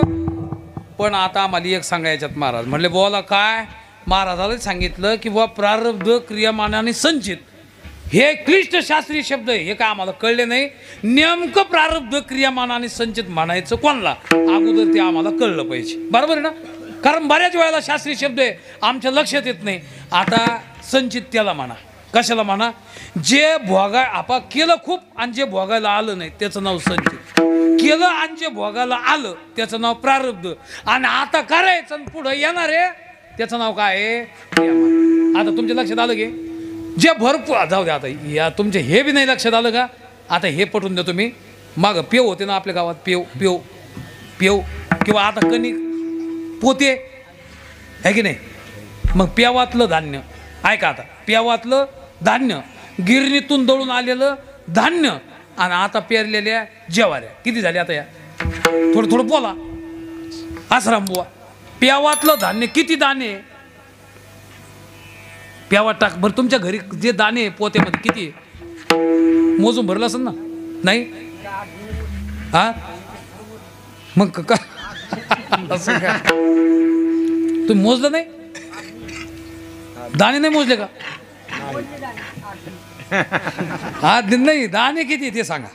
हा बरं इथं जेवढे लोक आहेत त्यांनी सांगा दाणे किती. जसं दाणे आम्ही पेवात कणगीत किंवा पोत्यात टाकले किती आहे, कोणाचे ते बी सांगा. कोणाचे जे खाईन त्याचे कसे तुमचे नाही का. नाही नाही हक्क कोणाचा आहे. जे खाईन त्याच्यात मी घेतो आता जाता घेऊन जातो मग मी खातो त्याला. अहो जे खाईन त्याचे म्हणजे तुम्ही तुमचेच दाणे ऐका, दाणे तुमचेच आहे पण तुमचेच दाणे किती तुम्हाला कळतं का नाही. आलं का. तसं आमचेच कर्म आहे, आम्ही माग किती आमचेच कर्म आहे भरपूर आहे आम्हीच केलेले पण ते संचितात गेले भोगाला आले नाही त्याचं नाव काय आहे संचित कर्म. अनंत जन्मात आम्ही किती केले हे आम्हाला माहीत नाही. आणि आता पिठाला दळून आणलेलं तर माहीत असेल ना. हा पीठ किती आहे सांगता येतं आहे की नाही, कारण ते दळून इकतच आणलेलं असतं आपण.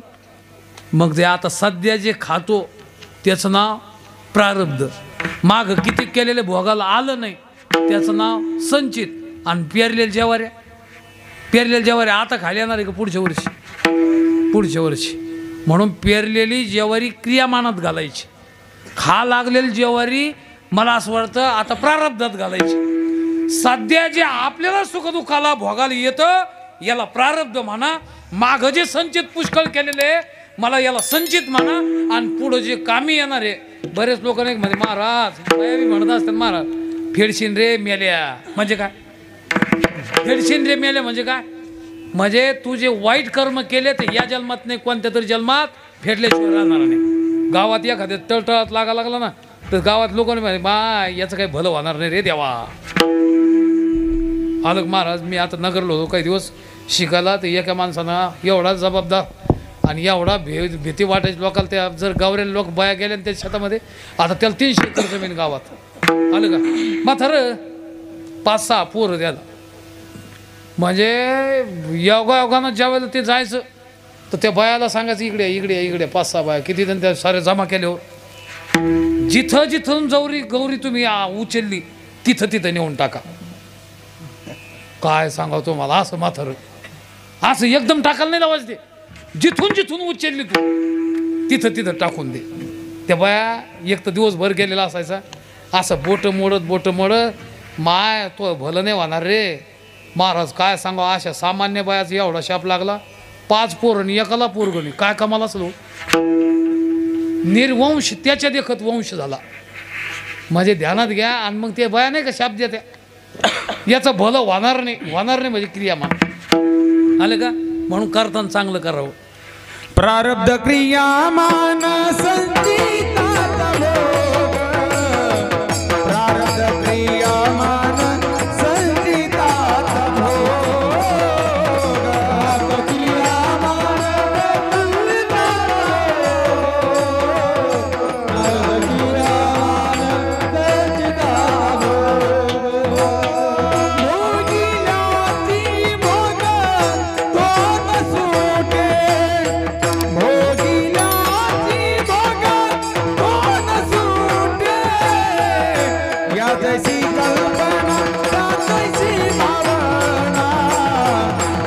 जैसी कल्पना त्या जैसी भावना या जैसी कल्पना त्या जैसी भावना या जैसी कल्पना त्या जैसी भावना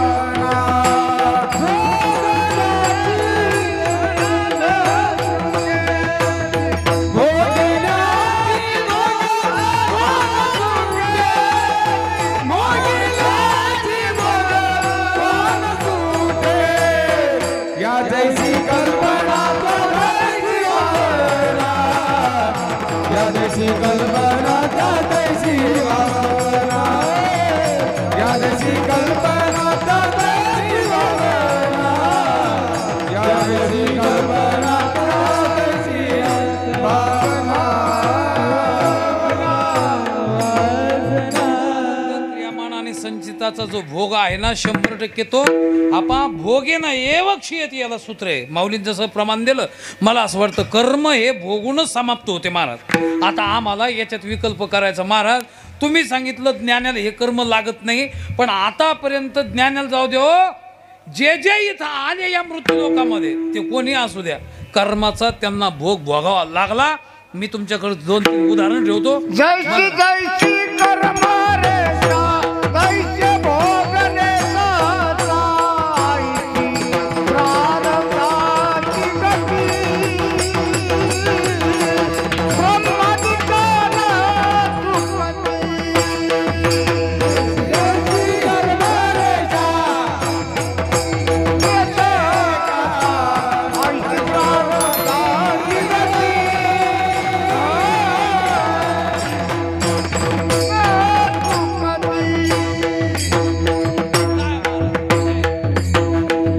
अण्णांनी सुंदर प्रमाण दिलं. हा ब्रह्मादिकाला आपण तर सोडा. अरे मला सांगायचं होतं हर कर्म मला भोगे ना भोगून समाप्त होतं ध्यानात घ्या. आता पहा महाराज जे तुम्ही कर्म केले त्या कर्माच्या फलाचा भोग हा भोगावाच लागतो. उदाहरणार्थ आमचे गुरुजी सांगायचे. आता पहा एक वेळेला काय झालं की भीष्माचार्यांना शेरपंजरी पाडावं लागलं. आपल्याला कल्पना आहे की नाही. आता शेरपंजरी जे पडले कशामुळे पडले होते काय कारण होतं कारण ते लहानपणी राजकुमार मला असं वाटतं ज्यावेळेला ते शिकारीला चालले शिकारीला जात असताना त्यांच्या लक्षात आलं सरड्या आला पितांबरावर असा. मग त्यांनी पहिल्यांदा असा झटाकला धोतरारी करून. ज्यावेळेस झटाकला तर त्या सरड्यानं पुन्हा उडी मारली पुन्हा पितांबरावर आला. पुन्हा त्यांनी झटाकला पण वेगात जायचं पुढं सरड्या काय आहे का ना. मग त्यांनी काय केलं राग आला आपल्या धनुष्यातला एक बाण काढला आणि त्या सरड्याला असं खाली पाळलं डायरेक्ट खोसला. आलं का खोसल्याच नंतर जे धरला आणि कुपाट्यावर फेकला महाराज. एक तर इथं बाण टोचला आणि तिथं कुपाटीवर फेकल्यामुळे 100 काटे त्याला मोडले. कोणला सरड्याला. आणि मग तो सरड्या म्हटला तू किती मोठा आसगाड्या आता पण मै तळमळे मी सहज तू पितांबर चमकू लागलं म्हणून त्याच्यावर उड्या मारू लागलो खेळू लागलो पण तू मला फेकून दिलं तुला सुद्धा अशीच गती होईल. महाराज किती जन्म वाट पाहलो. भीष्माचार्याच्या 100 जन्मात मागं त्याला पाहिलं त्यानं देवालाच विचारलं होतं मी काय पाप केलं की मला शेरपंजरी पाडावं लागलं. देवानं सांगितलं आमच्यावर तापू नका तुम्ही पहा तुमच्या जन्म 100 जन्म मागं पाहिलं आणि मागच्या 100 जन्मात हे झालं होतं. ध्यानात घ्या म्हणजे त्या कर्माने 100 जन्म का पाहिली वाट पाहिली आणि शेवटी त्यांना शेरपंजरी पाडावं लागलं. कर्म भोगे न एव क्षीयते भोगूनच समाप्त होते. जनार्दनी भोग एका जनार्दनी भोग एका जनार्दनी भोग एका जनार्दनी भोग भोग भोगल्या वाचनी नचके सांग भोग भोगल्या वाचनी नचके सांग ऐसी प्रारब्धाची गती ब्रह्मादिकाल गती भोग भोगवानी तुझे प्राण भोग भोगवानी सिंगती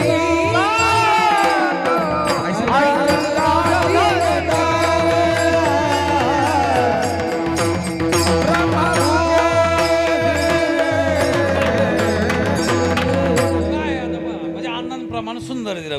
कोणी आजारी असला तरी सुद्धा भोग भोगूनच समाप्त होतात. आता पहा आता मला एक तिसरं उदाहरण द्यायचं की धृतराष्ट्राने सांगितलं काय रे देवा माझ्या देखत माझ्या 100 मुलाचं रक्त पाक आलं का आणि मी दोघं नवरा तडफुडू मारू लागलो काय कारण आहे ते म्हणे करायचं तुम्ही ना असं रोखून आम्हाला बोलायचं का ते म्हणे आम्ही काय केलं ते म्हणे मागचे जन्म पाहा 150 जन्म मागं पाहिलं 150 जन्मात मागं हा धृतराष्ट्र मला असं वाटतं एक भिल्ल आलं का शिकारीसाठी चाललेलं आहे आणि शिकारीसाठी जात असताना त्याच्या लक्षात आलं अरे फार आपण म्हणजे आता लेकर बाळाची खळगी भरायची पोटाची आता शिकारच नाही झाली महाराज करावं काय आणि मग त्याने दुपारच्या पाऱ्यात काय केलं चैत्राच्या महिना दुपारचा पारा एका वटवृक्षाखाली झोपल्याच्या नंतर त्याच्या लक्षात आलं शिकार तर होणार नाही पण वरच्या वट वाघोळी तेवढे घेऊन जाऊ आपण मग आता हाती कशा लागायच्या तर त्यांनी काय केलं पहिलं ते एक तर दुपारचाच पारा होता कसपण जमा केलं भरपूर काट्या कुट्या आणि त्यांनी तिथून काडी लावली काडी लावल्याच नंतर ते पिलं होते त्यांचे घोरपळू ते उड्या मार लागले त्याच्यानंतर काही कायमचे अंध झाले आणि काही घोरपळून मेले तर फडून त्यांची लेकरं आणि त्या घोबडाने त्यांना शाप दिला ज्या कोणी पुरुषाने आमचे लेकरं घोरपळून आमचे देखत मेले आणि आम्ही कायमचे अंध झालो त्या पुरुषाला सुद्धा असेच भोग आल्याशिवाय राहणार नाही घोबडाच्या लेकराला मारलं देखत मारलं यायला सुद्धा शेवट 150 जन्म त्या कर्माने वाट पाहिलं पण भोगाला आलंच पहा गुरुजी एक दृष्टांत द्यायचे त्याचं कारण पहा आता पहा आणि ते बी अन्न आता एक प्रमाणच सांगतो मी तुम्हाला की झाला पुरंदर सहस्र नयन याच्यामध्ये पहा भिल्ले वे दिले शारंग म्हणजे अरे भगवंताला सुद्धा त्या बाणानं सोडलं नाही महाराज कर्माने नाही सोडलं यदुवंशाला लागलेलं चाप देवाला सुद्धा बाण लागला आणि आपला देह ठेवा लागला आहे की नाही अहो कर्माते मानी शंभू आपण किती पळशी लक्षात आलं किती पळशी कर्म भेणं काय झालं शनी महाराज एक दिवस लागायचे होते कारण शनीची लागायचं काम कोणाकडे हो झोपले का लागायचं काम कोणाकडे लागायचं काम शनी महाराजकडे शनी लागला म्हणतो का नाही आपण व्हायला मग शनी लागला तर शनीने काय केलं माहिती का शंकराला कॉल केला उद्याचा नंबर तुमचा ते म्हणे बाबड्या कॉल चुकला तो उत्पत्ती स्थिती आणि लयाचं काम माझ्याकडे सृष्टीचा संहार करण्याचं सामर्थ्य माझ्याकडे आणि तू काय करायला लागला लक्षात आलं का तेव्हा ते म्हणे नाही तुम्ही एवढे किती मोठे जरी असले तरी सुद्धा आता ते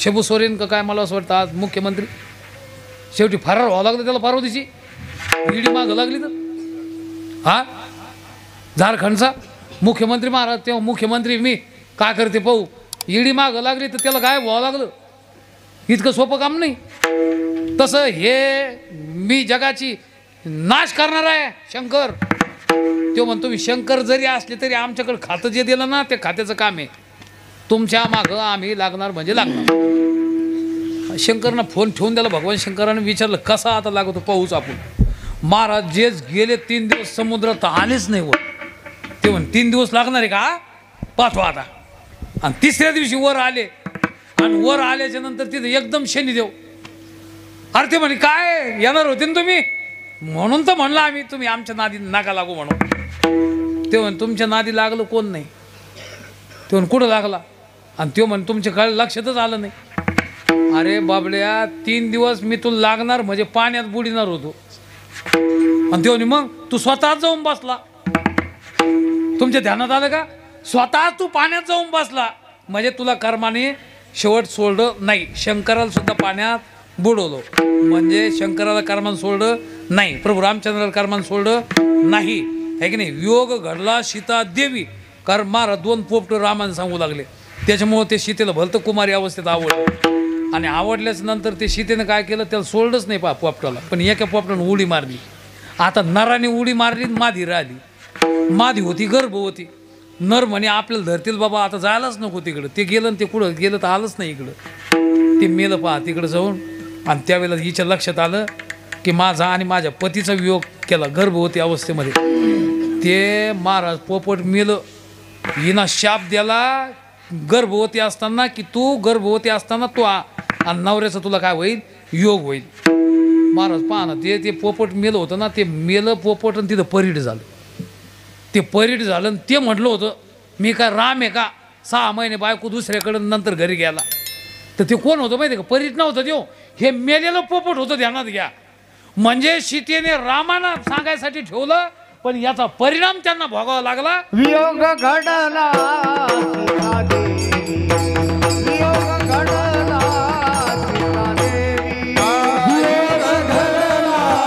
सीतादेवी, वियोग घडला सीतादेवी, दशरथ वियोगे मेला, कर्मे श्रीराम वनवासा गेला, कर्मे रावण क्षय पावला, वियोग घडला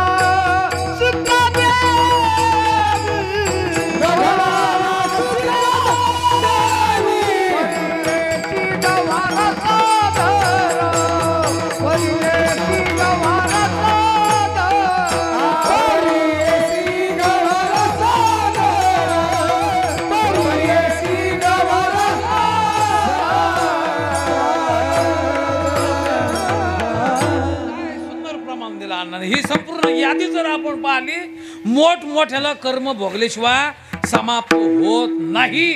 आता पहा ना, आपण एकाने याच्यात पूर्वपक्ष केलेला आहे की ज्याचे कर्म त्यालाच भोगावं लागते महाराज. आज थोडेच आहे, बऱ्याच वेळेला एक कर्म करतो आणि एक भोगतो. म्हणत नाही लोक बापाने केलं आणि लेकाला भोगायला आलं. ओ माय म्हणतं की नाही असं रंबो आहे की नाही, बापाने केलं आणि लेकाला भोगायला आलं. आज थोडेच महाराज. समजा आता आंबा पाहला, आंबा कोण पाहतं? तुम्ही पाहता का आंबा? तुम्ही नाही हो, पाहणारे कोण आहे? डोळे. आणि तिथं आता डोळ्याला जाता येतं का? नाही. पाहिलं कोणी? डोळ्याला. तिथं गेलं कोण?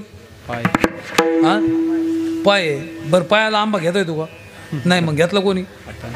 हातानं. आंबा आता हाताला आंबा खाता येतो का? नाही. खाल्ला कोणी? तोंडानं. बरोबर आहे ना? बरं ते गोड आहे का आंबट आहे? वास घेतला कोणी? नाकाना. म्हणजे आता मला सांगा, पाहिलं कोणी? डोळ्यानं. तिथं गेलं कोण? पायला घेतलं कोणी? हाताना. वास घेतला कोणी? नाकाना. आणि खाल्ला कोणी? तोंडाना. भरलं कोण? पोट. आणि मार कोणी खाल्ला? लेकर हुशारी राव आहे की नाही. मार कोणी खाल्ला? पाठीना. मग मला सांगा, पोट भरलं पोट आणि मार कोण खाल्ला? पाठीना. तसं कर्म करतं एक आणि भोगित एक. आणि महाराज तुम्ही सांगता ज्याने कर्म केले तोच त्या कर्माच्या फलाचं काय घेतो? भोग घेतो. असं कसं काय? सहज पूर्वपक्ष येऊ शकतो, पण त्याच्यातच उत्तर आहे महाराज. तुम्ही थोडा बारकावा नाही पाहिला. भरलं पोट मार खाल्ला पाठीना, पण पहिलं पाप कोणी केलं होतं ते सांगा? पाहायचं पाप डोळ्याना. आणि आता रडाय कोण लागलं ते सांगा? असे हे ध्यानात घ्यायचं. आलं का? ज्याने पाहिलं का रडायचं काम त्यालाच हे ध्यानात घ्यायचं. या भारल्यावर ते मार खाल्ल्यावर जाऊ नका. ज्याने पहिलं पाहायचं पाप केलं, रडायचं काम कोण करणार आहे? डोळेच करणार. म्हणून केले कर्म झाले, त्याची भोग आले, उपजले मेले, आयशे किती. महाराज एक देव बाप्पा घरी आले, बाईकडे पाहिलं आणि लगेच राजकुमाराकडे पाहिलं. त्या पोराकडे पाहिलं, पोरग सुंदर. पण ते म्हणे, बाई तुझ्या पोराचं भविष्य मला सांगू वाटत नाही, पण सांगल्याशिवाय गत्यंतर नाही, याच्यापासून सावध. ते म्हणे का? कारण हा पुत्र तू मातृगमन करणारा पोरगा आहे, याच्याकडून 5 प्रकारचे पाप घडणार. आलं का? तर त्यावेळेला तो म्हणे, पोरग हुशार होतं महाराज, कारण ते ब्राह्मणाचं. ते म्हणे नाही मी घर सोडून जाणार. 5 वर्ष वय असतानाच त्या मुलाने महाराज घर सोडलं. त्याने काय सांगितलं? कारण त्याचे ते भविष्य पाहिलं. एक याच्याकडून दारू प्यायले जाणार, याच्याकडून ब्राह्मण हत्या होणार, याच्याकडून मातृगमन होणार. आणि मातृगमन होणार म्हटल्यास नंतर आलं का महाराज यानं काय केलं माहिती आहे का? घरच सोडलं पोरांना. हिचाही नवरा वारला दुर्दैवानं 5-7 वर्षात नंतर. ह्या बाईचा पोरग पळून गेलं निघून दुसऱ्या देशात. आता दुसऱ्या देशात पोरग पळून गेलो, पहिल्यांदा काय फोन गेलं नव्हतं, कारण आपलं राज्य बदलणं म्हणजे दुसरा देशच. आलं का? देशांतरीत ज्या वेळेला पोरग गेल्यानंतर हिला बी नवरा वारला आणि त्याच्यानंतर हिनं काय केलं माहिती आहे का? पोरग तिकडे मोठं झालं. हिला इकडे खायला कोण द्याना, प्यायला कोण द्याना, काय करावं? हे घर ते घर ते घर कामं करू लागली. शेवटी कामाला धंदाला सुद्धा कोणी ठेवाना, हे की नाही? दुर्दशा कर्मचारी झाली. आता पहा, ह्यो ज्या शहरात काम करत होता त्या शहरात गेली. वय म्हणजे 25 वर्षाचा फरक पडला. आणि ही आई तिथं व्यवसाय करू लागली. पुढं त्या शहरामध्ये. आता त्या शहरामध्ये व्यवसाय करू लागली. पान मारत देवबापानं सांगितलेलं कर्माच्या भिनं हे पोरग पळून गेलं, पण कर्म तिथं गेलं. पहा, कर्मच तिथं गेलं. ही आई तिथं जाऊन व्यवसाय करू लागली. योगायोगाने याचा रूम त्या तिकडे बाजूला या एका हॉटेलमध्ये कंपनीमध्ये तो काम करतो. आणि काम करता करता त्याला घरी जायचं पायी चालला तर मुसळधार पाऊस आला. नेमकं कुठं आपण आता प्रवेश करावं हे त्याच्या लक्षात ये ना. नेमकं तिथं नाही जायचं, हे तिथं गेलं. पहा त्या बाईकडं. आणि ती बाई होत्या ही व्यवसाय करू लागली.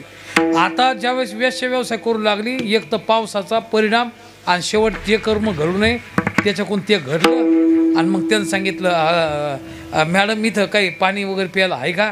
तर त्या बाईनं दारू येणाऱ्या लोकांच्या दारूची व्यवस्था केलेली होती तांब्यात. अहो त्यांना न विचारताच ते तांब्या पाणी म्हणून पिलं तर त्याच्या होती दारू.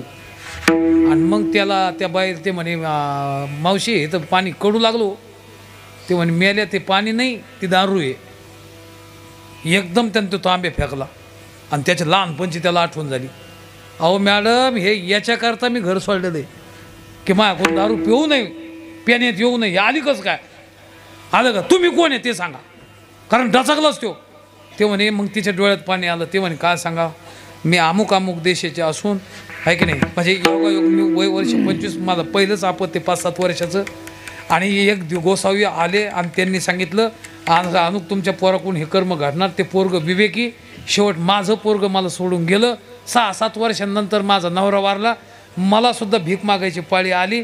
जे करू नये ते करत आले. आणि आता या शहरामध्ये शेवटी मी माझा व्यवसाय करून माझा उदरनिर्वाह भागीते. आणि मग त्याने पाहिलं आईची खून की हीच कोण आहे, माझी आई आहे, पण मातृगमन घडलं होतं. आणि मग तो म्हणे हे 2 पाप तर घडले, आता मला 3रं या पापातून मुक्त होण्याकरता आता मला देवबापा जीव घालायची. आता 3रं काय सांगितलं होतं देवबापानं, याच्याकडून ब्राह्मण तेव्हा.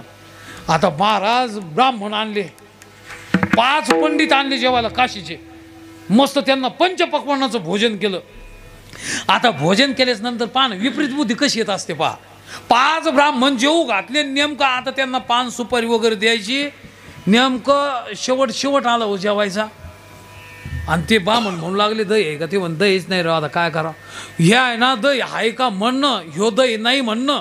आणि ते गवळी आलं पहा तिकून दही घे दही. आता दही आलं तर ते म्हण काय देव बाप्पा तुमचं पुण्य माझ्याकडे, मला तर खाऊच घालायचं होतं, आता दही सुद्धा तुम्हाला खाऊ घालायचं. दही आणायला पहा गेला. त्या माणूस म्हणे थांब मी येतो आता, ह्या गिऱ्हाईकाला देतो. त्या गिऱ्हाईकाला दही देण्यासाठी त्याने ते ताट वरचं झाकण काढलं, त्याला दही दिलं आणि ते झाकण तिथंच राहिलं. पहा आता ऐका, झाकण तिथं राहिलं आणि तिथून याच्या घरापर्यंत येऊस तरच काय झालं माहिती का, वर घार चालली होती कोबऱ्या नागाचा घेऊन. आणि त्या कोबऱ्या नागाला घेऊन चालली तर त्या नागातलं जे विष आहे ना, ते विष नेमकं ह्या भांड्यात पडलं. काय पहा आता कर्म कसे बलवत तरी ते सांगतो मला. ज्या वेळेला हे पडल्याच्या नंतर काय वरचे सायज ते म्हण देवबापाला द्यायचे आपल्याला, हे की नाही, खालचं नको. जे दिलं 5 त्याच्यात साखर टाकलं, तूप टाकली, मस्त ते विष तर पडलेलंच होतं. 5 बामणाला वाढून दिलं महाराज. काय सांगा बाम म्हणतात असतो, 5 सुपारी दिलं आणि त्याच्या रूममध्ये बसले. अहो काय सांगा जेच बसलेले बाम म्हणता आज उठले नाही जाणार. आता मला सांगा 5 बाम मेले आणि मग हाय मोकलून रडू लागला की हे कर्मा, काय मी तुझं वाईट केलं होतं की जेणेकरून मी त्या कर्माच्या भेनं घर सोडलं, मातृगमन घडू नये माझ्याकडून घडलं, दारू पिऊ नये ही माझ्याकडून दारू पिण्यात आली, ब्राह्मण हत्या घडू नये हे ब्राह्मण हत्या सुद्धा माझ्याकडून घडली. मला याच्यातून एक सांगायचं, कर्माच्या भेनं तुम्ही कुठेही जरी गेलं तर कर्म तुम्हाला सोडित नाही. आणि म्हणून फक्त मला काय सांगायचं, एवढे कर्म मोठमोठ्या लोकांनी केले, त्यांच्या बापाला कर्म चुकले नाही तर महाराज भक्ता संचित नाही जाण. हे तुम्ही जे म्हटले हे कसं काय कारण आहे, मग महाराजांनी सांगितलं त्याचं कारणच असं आहे, त्या देवाची भक्ती त्या भक्ताने केली आणि त्या भक्ताची वृत्ती कशी झाली. महाराज सांगतात अभंगाचं 2रं चरण. अवघा देवती झाला पायी, अवघा देवती झाला पायी, अवघा देवती पायी, अवघा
अत्यंत महत्त्वाचं बरं का. अवघा का, कारण जगामध्ये गुरुजी आमचे सांगायचे एक वर्ग असा आहे त्याला देव मानत नाही जग मानत नाही. दुसरा वर्ग असा आहे तो जग मानतो देव मानत नाही. तिसरा वर्ग असा आहे आलं का तो जगही मानतो आणि देवही मानतो. पण चौथा वर्ग असा आहे तो फक्त देवच मानतो महाराज. विठ्ठल जळीस्थळी त्याला देव. आबा जगद्गुरु तुकाराम महाराज एक वेळेला गोकुळातून मथुरेमध्ये दही दूध घेण्याकरता एक गोपिका निघाली पहा.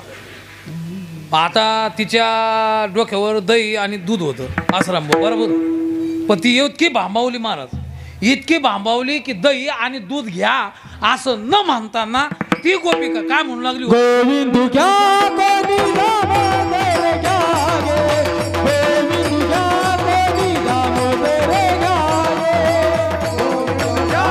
गोविंद दामोदर घ्या गे, गोविंद घ्या गोविंद दामोदर घ्या गे, गोविंद घ्या गोविंद घ्या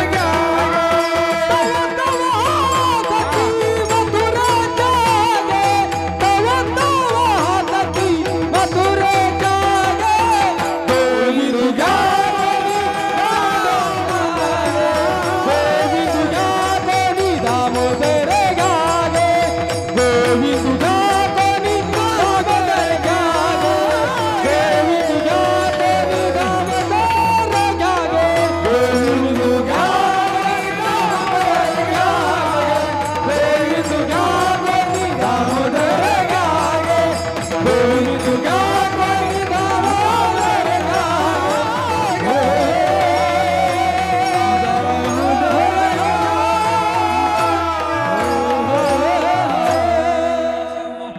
गोविंद घ्या दामोदर घ्या. आता जी वस्तू आहे ती वस्तूचा व्यवहार न करताना अन्य वस्तूचा व्यवहार जर करू लागले, मला सांगा लोक वेळेत काढल्याशिवाय राहतच नाही महाराज. आता पहा खरं जर एखादा हरिभक्त गावात आला तर त्या लोक कोणी घेणार नाही. पण खोटा आला का लोक त्याच्या 100% मागं लागल्याशिवाय राहत नाही महाराज. आलं का लोक आवाज काढणाऱ्याला पैसे देते का ओरिजिनल जो आवाज ज्याचा आहे त्यांना काढ त्याला पैसे देते. तुमच्या ध्यानातच नाही आलं.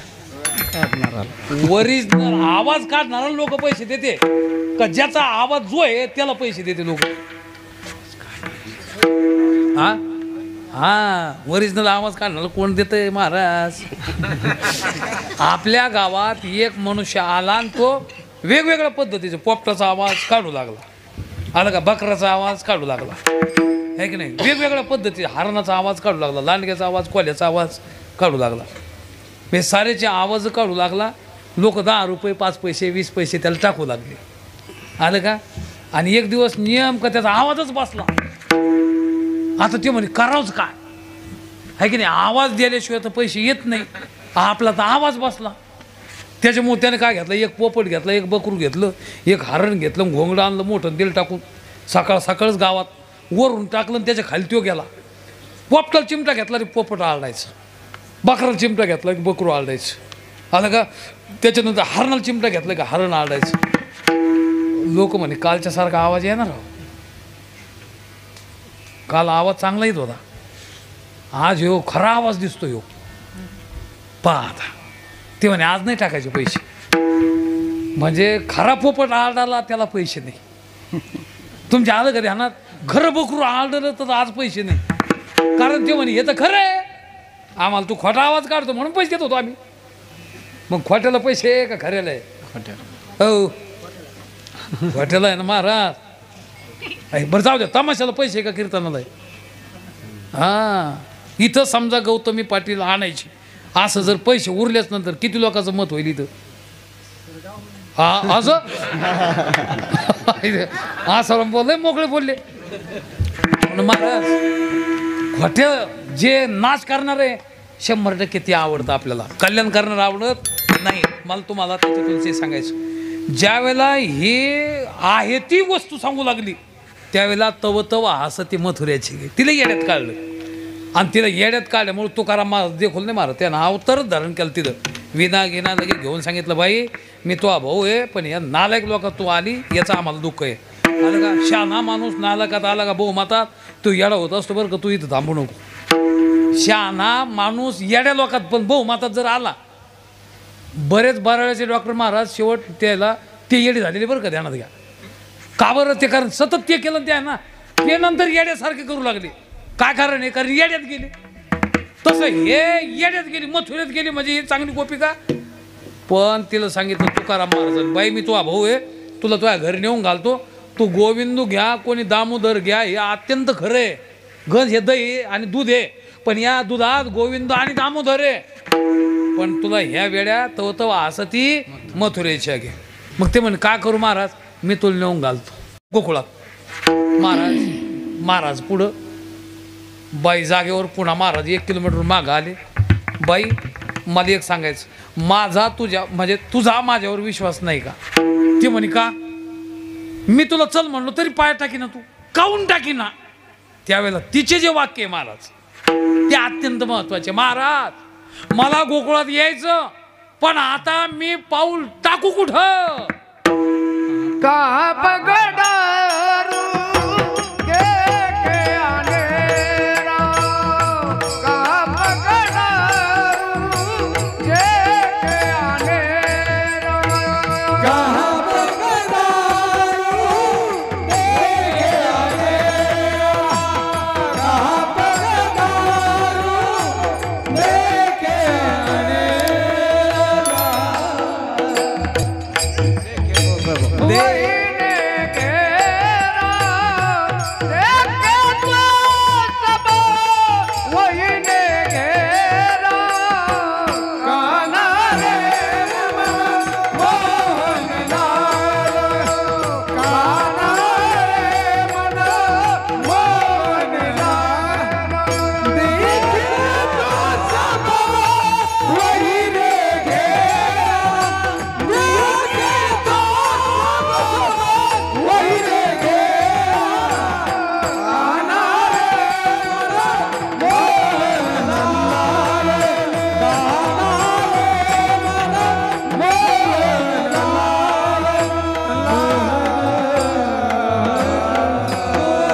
रे मोहन महाराज म्हणजे ती गोपिका सांगते मी पाऊल टाकला असता, पण नेमकं टाकू कुठं? कारण देखे तो सब वहीने घेरा, म्हणजे त्या परमात्म्याने सर्व ओत प्रोत हे जगत भरलेलं आहे. आणि म्हणून आमचे गुरुजी सांगायचे बरं का, काय हिंडो कवन दिशा, हा कवने ठाई पाय ठेवू कैसा, अरे वा, काय तो नव्हेच नकळे आयसा, ऐसा काय मी कैसा पाहू आता. वा, नाटातलाच अभंग आहे महाराज. नाटक. सांग देवा, म्हणजे मी पाय ठेवू कैसा, नेमकं कुठं ठेवू सांगा ना. कारण जिथं देखे जेथे देखे तेथे तुझीची पाहुली, वा म्हणजे जेथे पाहावा तेथा मला असं वाटतं तुझंच देशता कालता वस्तुता परिच्छेद रहित तुझे. आणि म्हणून पाऊल आबा ही वृत्ती होणं अत्यंत महत्वाची. म्हणून तो गुरुजी सांगायचे आश्रम बुवा, देव नाही का दिसत नाही, दिसत नाही का पाहत नाही, पाहत नाही का डोळे नाही, डोळे नाही का जे डोळे पाहिजे ते नाही, जे पाहिजे ते नाही का जे जिथं येते डोळे तिथं घासीत नाही. असं आहे ना महाराज, जिथं डोळे येते तिथं जात नाही आम्ही. आणि म्हणून गुरु सांगायचे देव नाही असं नाही, देव आहे पण दिसत नाही, दिसत नाही असं नाही पण आम्ही पाहत नाही, पाहत नाही असं नाही पण आम्हाला डोळे नाही, डोळे नाही असं नाही आम्हाला जे डोळे पाहिजे ते नाही, जे डोळे पाहिजे ते डोळे नाही. जे डोळे संत नामदेव महाराजसारख्या सत्पुरुषाच्या सानिध्यामध्ये येते तिथं आम्ही जातच नाही महाराज. आणि म्हणून मला असं वाटतं आयशे ज्ञानप्रकाश पाहिलं ते मुआमदू करू जाईल. जय श्री गुरु कृपा होईल पार्थगा, गुरुची कृपा झाली की हे डोळे आम्हाला आल्याशिवाय राहत नाही. हे इला देवाच्या कृपेने हे डोळे आले. आणि म्हणून ती सांगू लागली का हा पगडारू पुढं पाऊल टाकू, कारण हा पा मला असं वाटतं अवघा देवची झाला पाहिजे आणि कहा पग दारू देखे आनेरा. महाराज एकच वाक्याने. आणि म्हणून मला असं वाटतं ही वृत्ती ज्यांची आहे त्यांना कर्माचा बाधा लागत नाही. एवढंच नाही, बाधा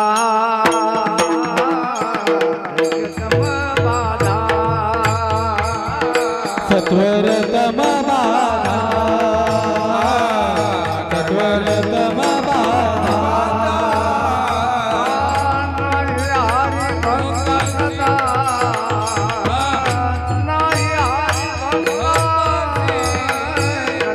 अवघा देव झाला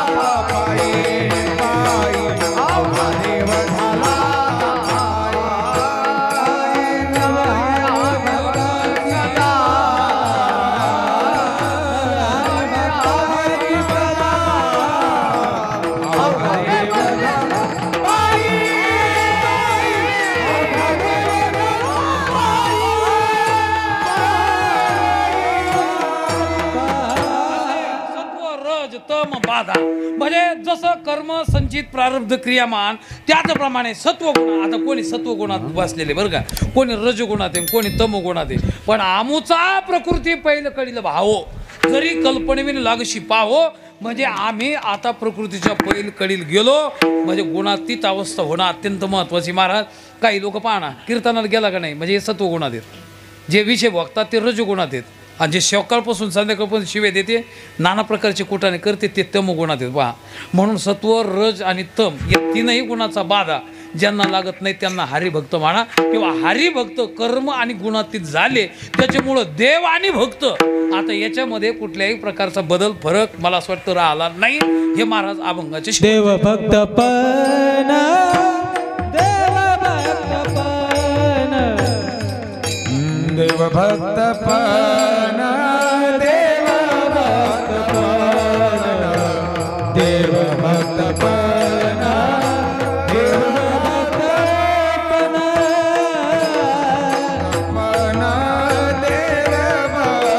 पण देव भक्त पण देव भक्त पण तुका म्हणे नाही भेन तुका म्हणे नाही भेन नाही भेन अवघा देव झाला पाय अवघा देव झाला पाय अवघा देव झाला पाय अवघा देव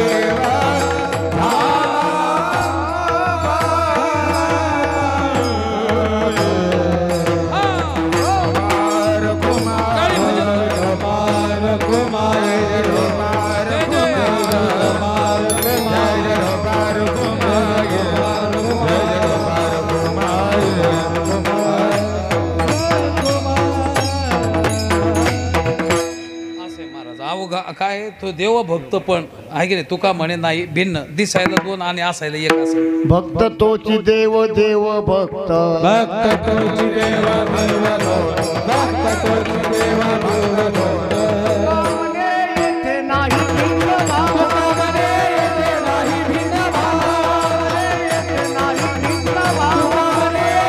नाही भिन्न भाव तोची देव देव भक्त,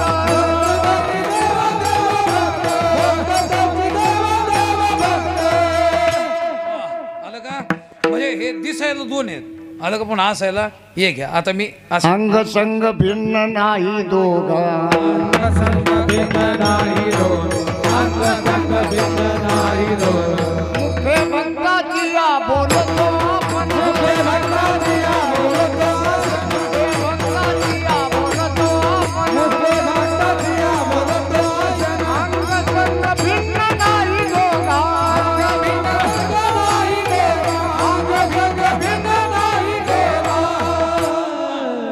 नर आणि नारायण. मला सांगा आहे की नाही, काय आता प्रमाण म्हणलं तुम्ही. मुखे भक्ताची या बोलतो हा मुखे आपण भक्ताच्या बोलतो आपण.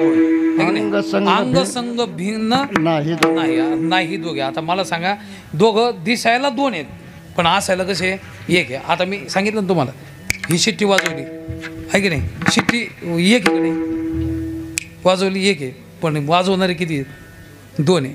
हे दिसायला दोन आहे पण शिट्टी एक आहे ना. आलं का. आता होतं किती होतं दोन आणि बोलणं कानं किती तुम्हाला दोन आणि ऐकणं एकच आहे. डोळे किती आहे दोन आणि पाहायला मी दोन दोन दिसायला लागलो का. हा एकच म्हणजे डोळे दोन आहे पाहणं एक आहे, कानं दोन आहे ऐकणं एक आहे, नाकाच्या पुढ्या दोन आहे आणि श्वास वेगवेगळा आहे का एकच येतो असं का. पहा महाराज हे जसं आहे ना अहो हे दिसायला दोन टिपर दोन आहेत पण आवाज एक आहे. आता तुमचं लग्न तर झालेलं आहेच ना, आता तुम्हाला नातू म्हणलं पण असा मला तुम्हाला विचार करायचा.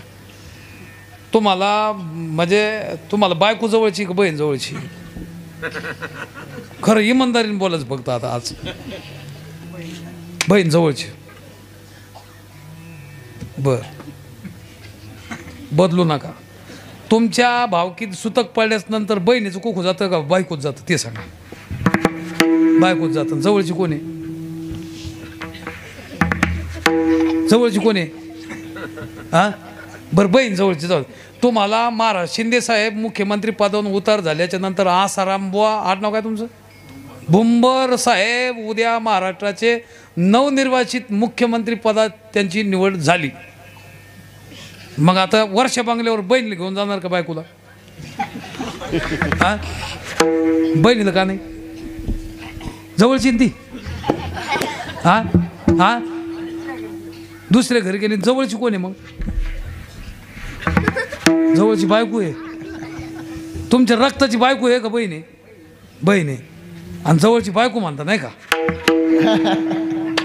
हा सुतक पडल्याच्या नंतर तुम्हाला सुतक पडलं जर मवतील ते आलेले असले कुठेतरी आजूबाजूला तुमच्याकडे पाहुणे चहा घेऊन जाते. आता ते तीर्थयात्रा वगैरे करणारे लोक ते म्हणते वा आम्ही काही आता चहा पाणी पित नाही. ते म्हणते नाही हो पाहुणे आहे ना. पाहुणे कोण? चहा प्यावाच लागत तुम्हाला. पाहुणी कोण?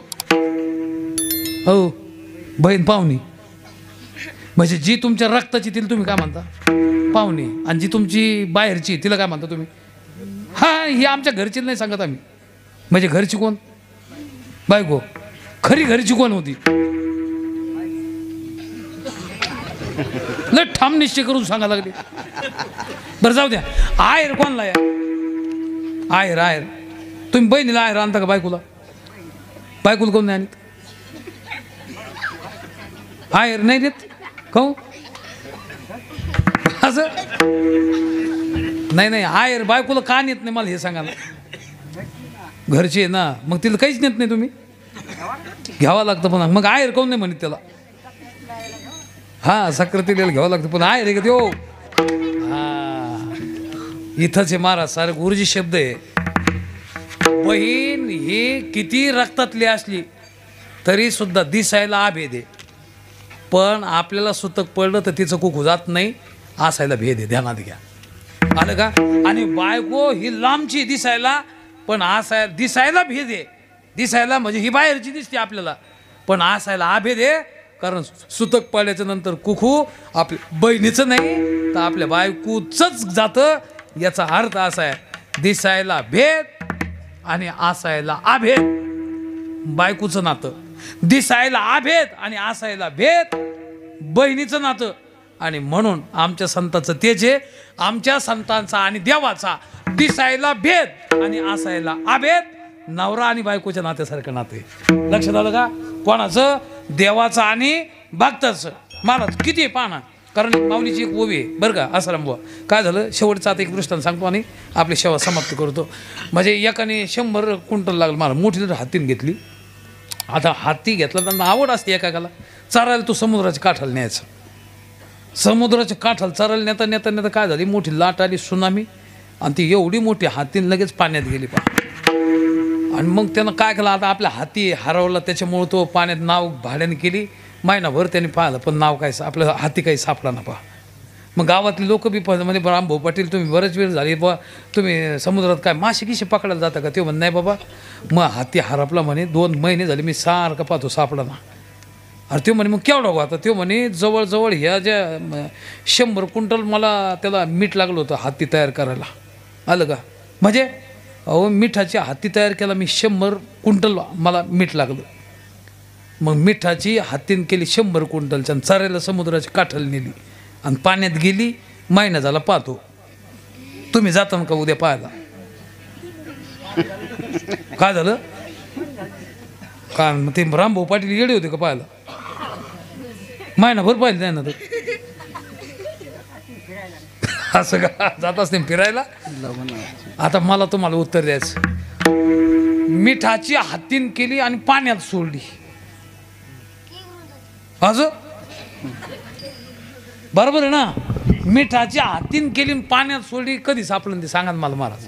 हो सापडन का? नाही सापडणार. सापडणार नाही का? ते मीठ म्हणजेच पाणी, पाणी म्हणजेच मीठ. लवणाची कुंजरी सुदलिया लवण सागरी होईच ना माघारी परती जायची. अहो मिठाची हातीन केली पाण्यात सोडली तर मीठ आणि पाणी हे दिसायला भेद आहे पण असायला त्यांचं काय आहे आभेद आहे. मीठ म्हणजेच पाणी आहे आणि पाणी म्हणजेच मीठ.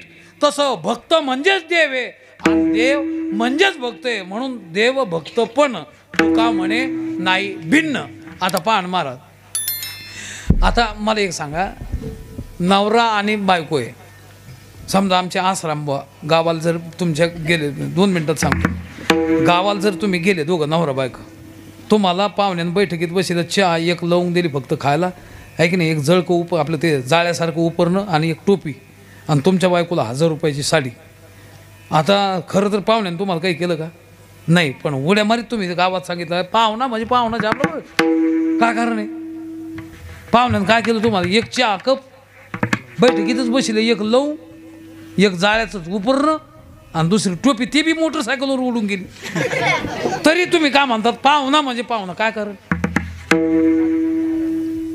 ती साडी तुम्हाला घेतली होती का?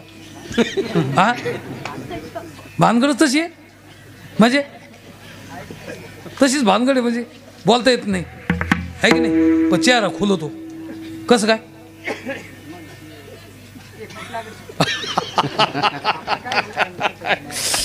बरोबर आहे ना, कारण बायकोचा चेहरा खुलला तरच नवरा खुशीत राहतो. हा, आपलं काही हो पा हा सर्व मोकळ्या मनाची माणसं राह, म्हणजे आपलं काही जरी चालतं पण बायकोचा चेहरा खुललेला असला पाहिजे. का बरं? त्याचं कारण आहे, कारण बायकोच्या सुखामध्ये नवऱ्याचं सुख असतं. आलं का? मुलाच्या सुखामध्ये आईचं सुख असतं. शिष्याच्या, आता गुरुवारी भाऊ आम्हाला मी पाठ सांगतो बरं, कीर्तनापेक्षा आमच्या भाऊंना कीर्तनं सांग नको सांगू पण पाठ सांग, कारण कीर्तनाने मुक्त होशील असं नाही. आलं का? पण पाठानं मुक्त झाल्याशिवाय राहणार नाही, कारण त्यांची निष्ठा होती ती. पण किती लोक पाठाला असं विचारायचे मला, आता सांगा ना. आणि गावात लोकांना येऊन विचारायचे कसं काय पाठ सांगतो बरं आहे का, म्हणजे आणि लोक महाराज तुम्ही आम्हाला रत्न दिलं आणि असं म्हटलं की भाऊचं हृदय खोलायचं. आणि मग सांगा महाराज त्याचे कोण होतो आम्ही, जातीचे पातीचे वयाचे काय मेळ होता का? पण त्यांना इतका डोळ्यातून पाणी यायचं की माझी पोरं तयार झाले, म्हणजे काय घेणं देणं हो.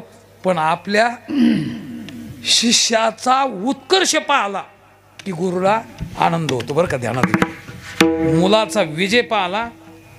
मला काही जातीपातीवर बोलायचं नाही, पण हे जरांगे साहेब 2 एकरचं मालक असून कदाचित, आलं का, फक्त एक भूमिका त्यांची मला जास्त म्हणजे याच्यात खुलासा करायचं नाही. 18 पगड जातीचे लोक कीर्तनाला असतात, आपण सर्वच, मी स्वतः ओबीसी आहे, आलं का. पण मला एक त्यांचं कौतुक वाटतं की 2 एकरचं आहे संघर्ष, तेवढ्याच बाबतीत बोलायचं मला की बोल त्याच्या एक म्हाताऱ्याला काय वाटत असं ना. आता पुत्राचा विजय बाप सुखावत जाय. बाप लक्षात आलं का? मोठमोठ्या लोकांना हेवा वाटेल प्रस्थापिताच्या खिलाफामध्ये एखाद्या विस्थापिताची जर निर्मिती होत असेल आणि ती आपल्या जिल्ह्यात जर होत असेल तर आपण त्यात स्वागत केलं पाहिजे. आलं का? कोणत्या समाजाचा असू दे ना महाराज, जिल्हा आपला आहे ना, आपलेच माणसं आहे. आज एकासाठी एक विषय घेऊन जर पाळला, उद्या साऱ्याचा विषय घेऊन त्यांनी जावं आहे की नाही, आणि जावं याची आपल्याला शुभेच्छा आहे. सर्वांचा विषय घेऊन एवढाच मला त्याच्यातला मुद्दा एक बोलायचा. सामान्य माणसं ज्यावेळेस मोठे होते तर त्या वेळेला त्यांच्या घरच्या आईवडिलाला जाऊन विचारण महाराज, म्हणजे त्यांचा आनंद काय. त्याचं कारण आहे पुत्राचा विजय झाला की आई बापाला आनंद, शिष्याचा विजय झाला की मला असं वाटतं गुरुला आनंद, लेकराचा विजय झाला की आईला आनंद, बायको जर सुखी असेल नवऱ्याला आनंद. याचं एकमेव कारण असं आहे, हे दिसायला 2 आहे पण असायला काय आहे एकच आहे. म्हणून देव भक्त पण तुका म्हणे नाही भिन्न. का बरं? कारण अवघा हा अत्यंत महत्वाचा आहे. मंदिरात नाही, अवघा ज्यांना देव दिसतो त्यांना हे संचित प्रारब्ध आणि क्रियामान सत्वर रज आणि तम 3 गुण बाधा करू शकत नाही. मला तुम्हाला शेवट संतांच्या माध्यमातून पुण्यस्मरण, मला असं वाटतं श्री संत नामदेव बाबा यांचं आहे.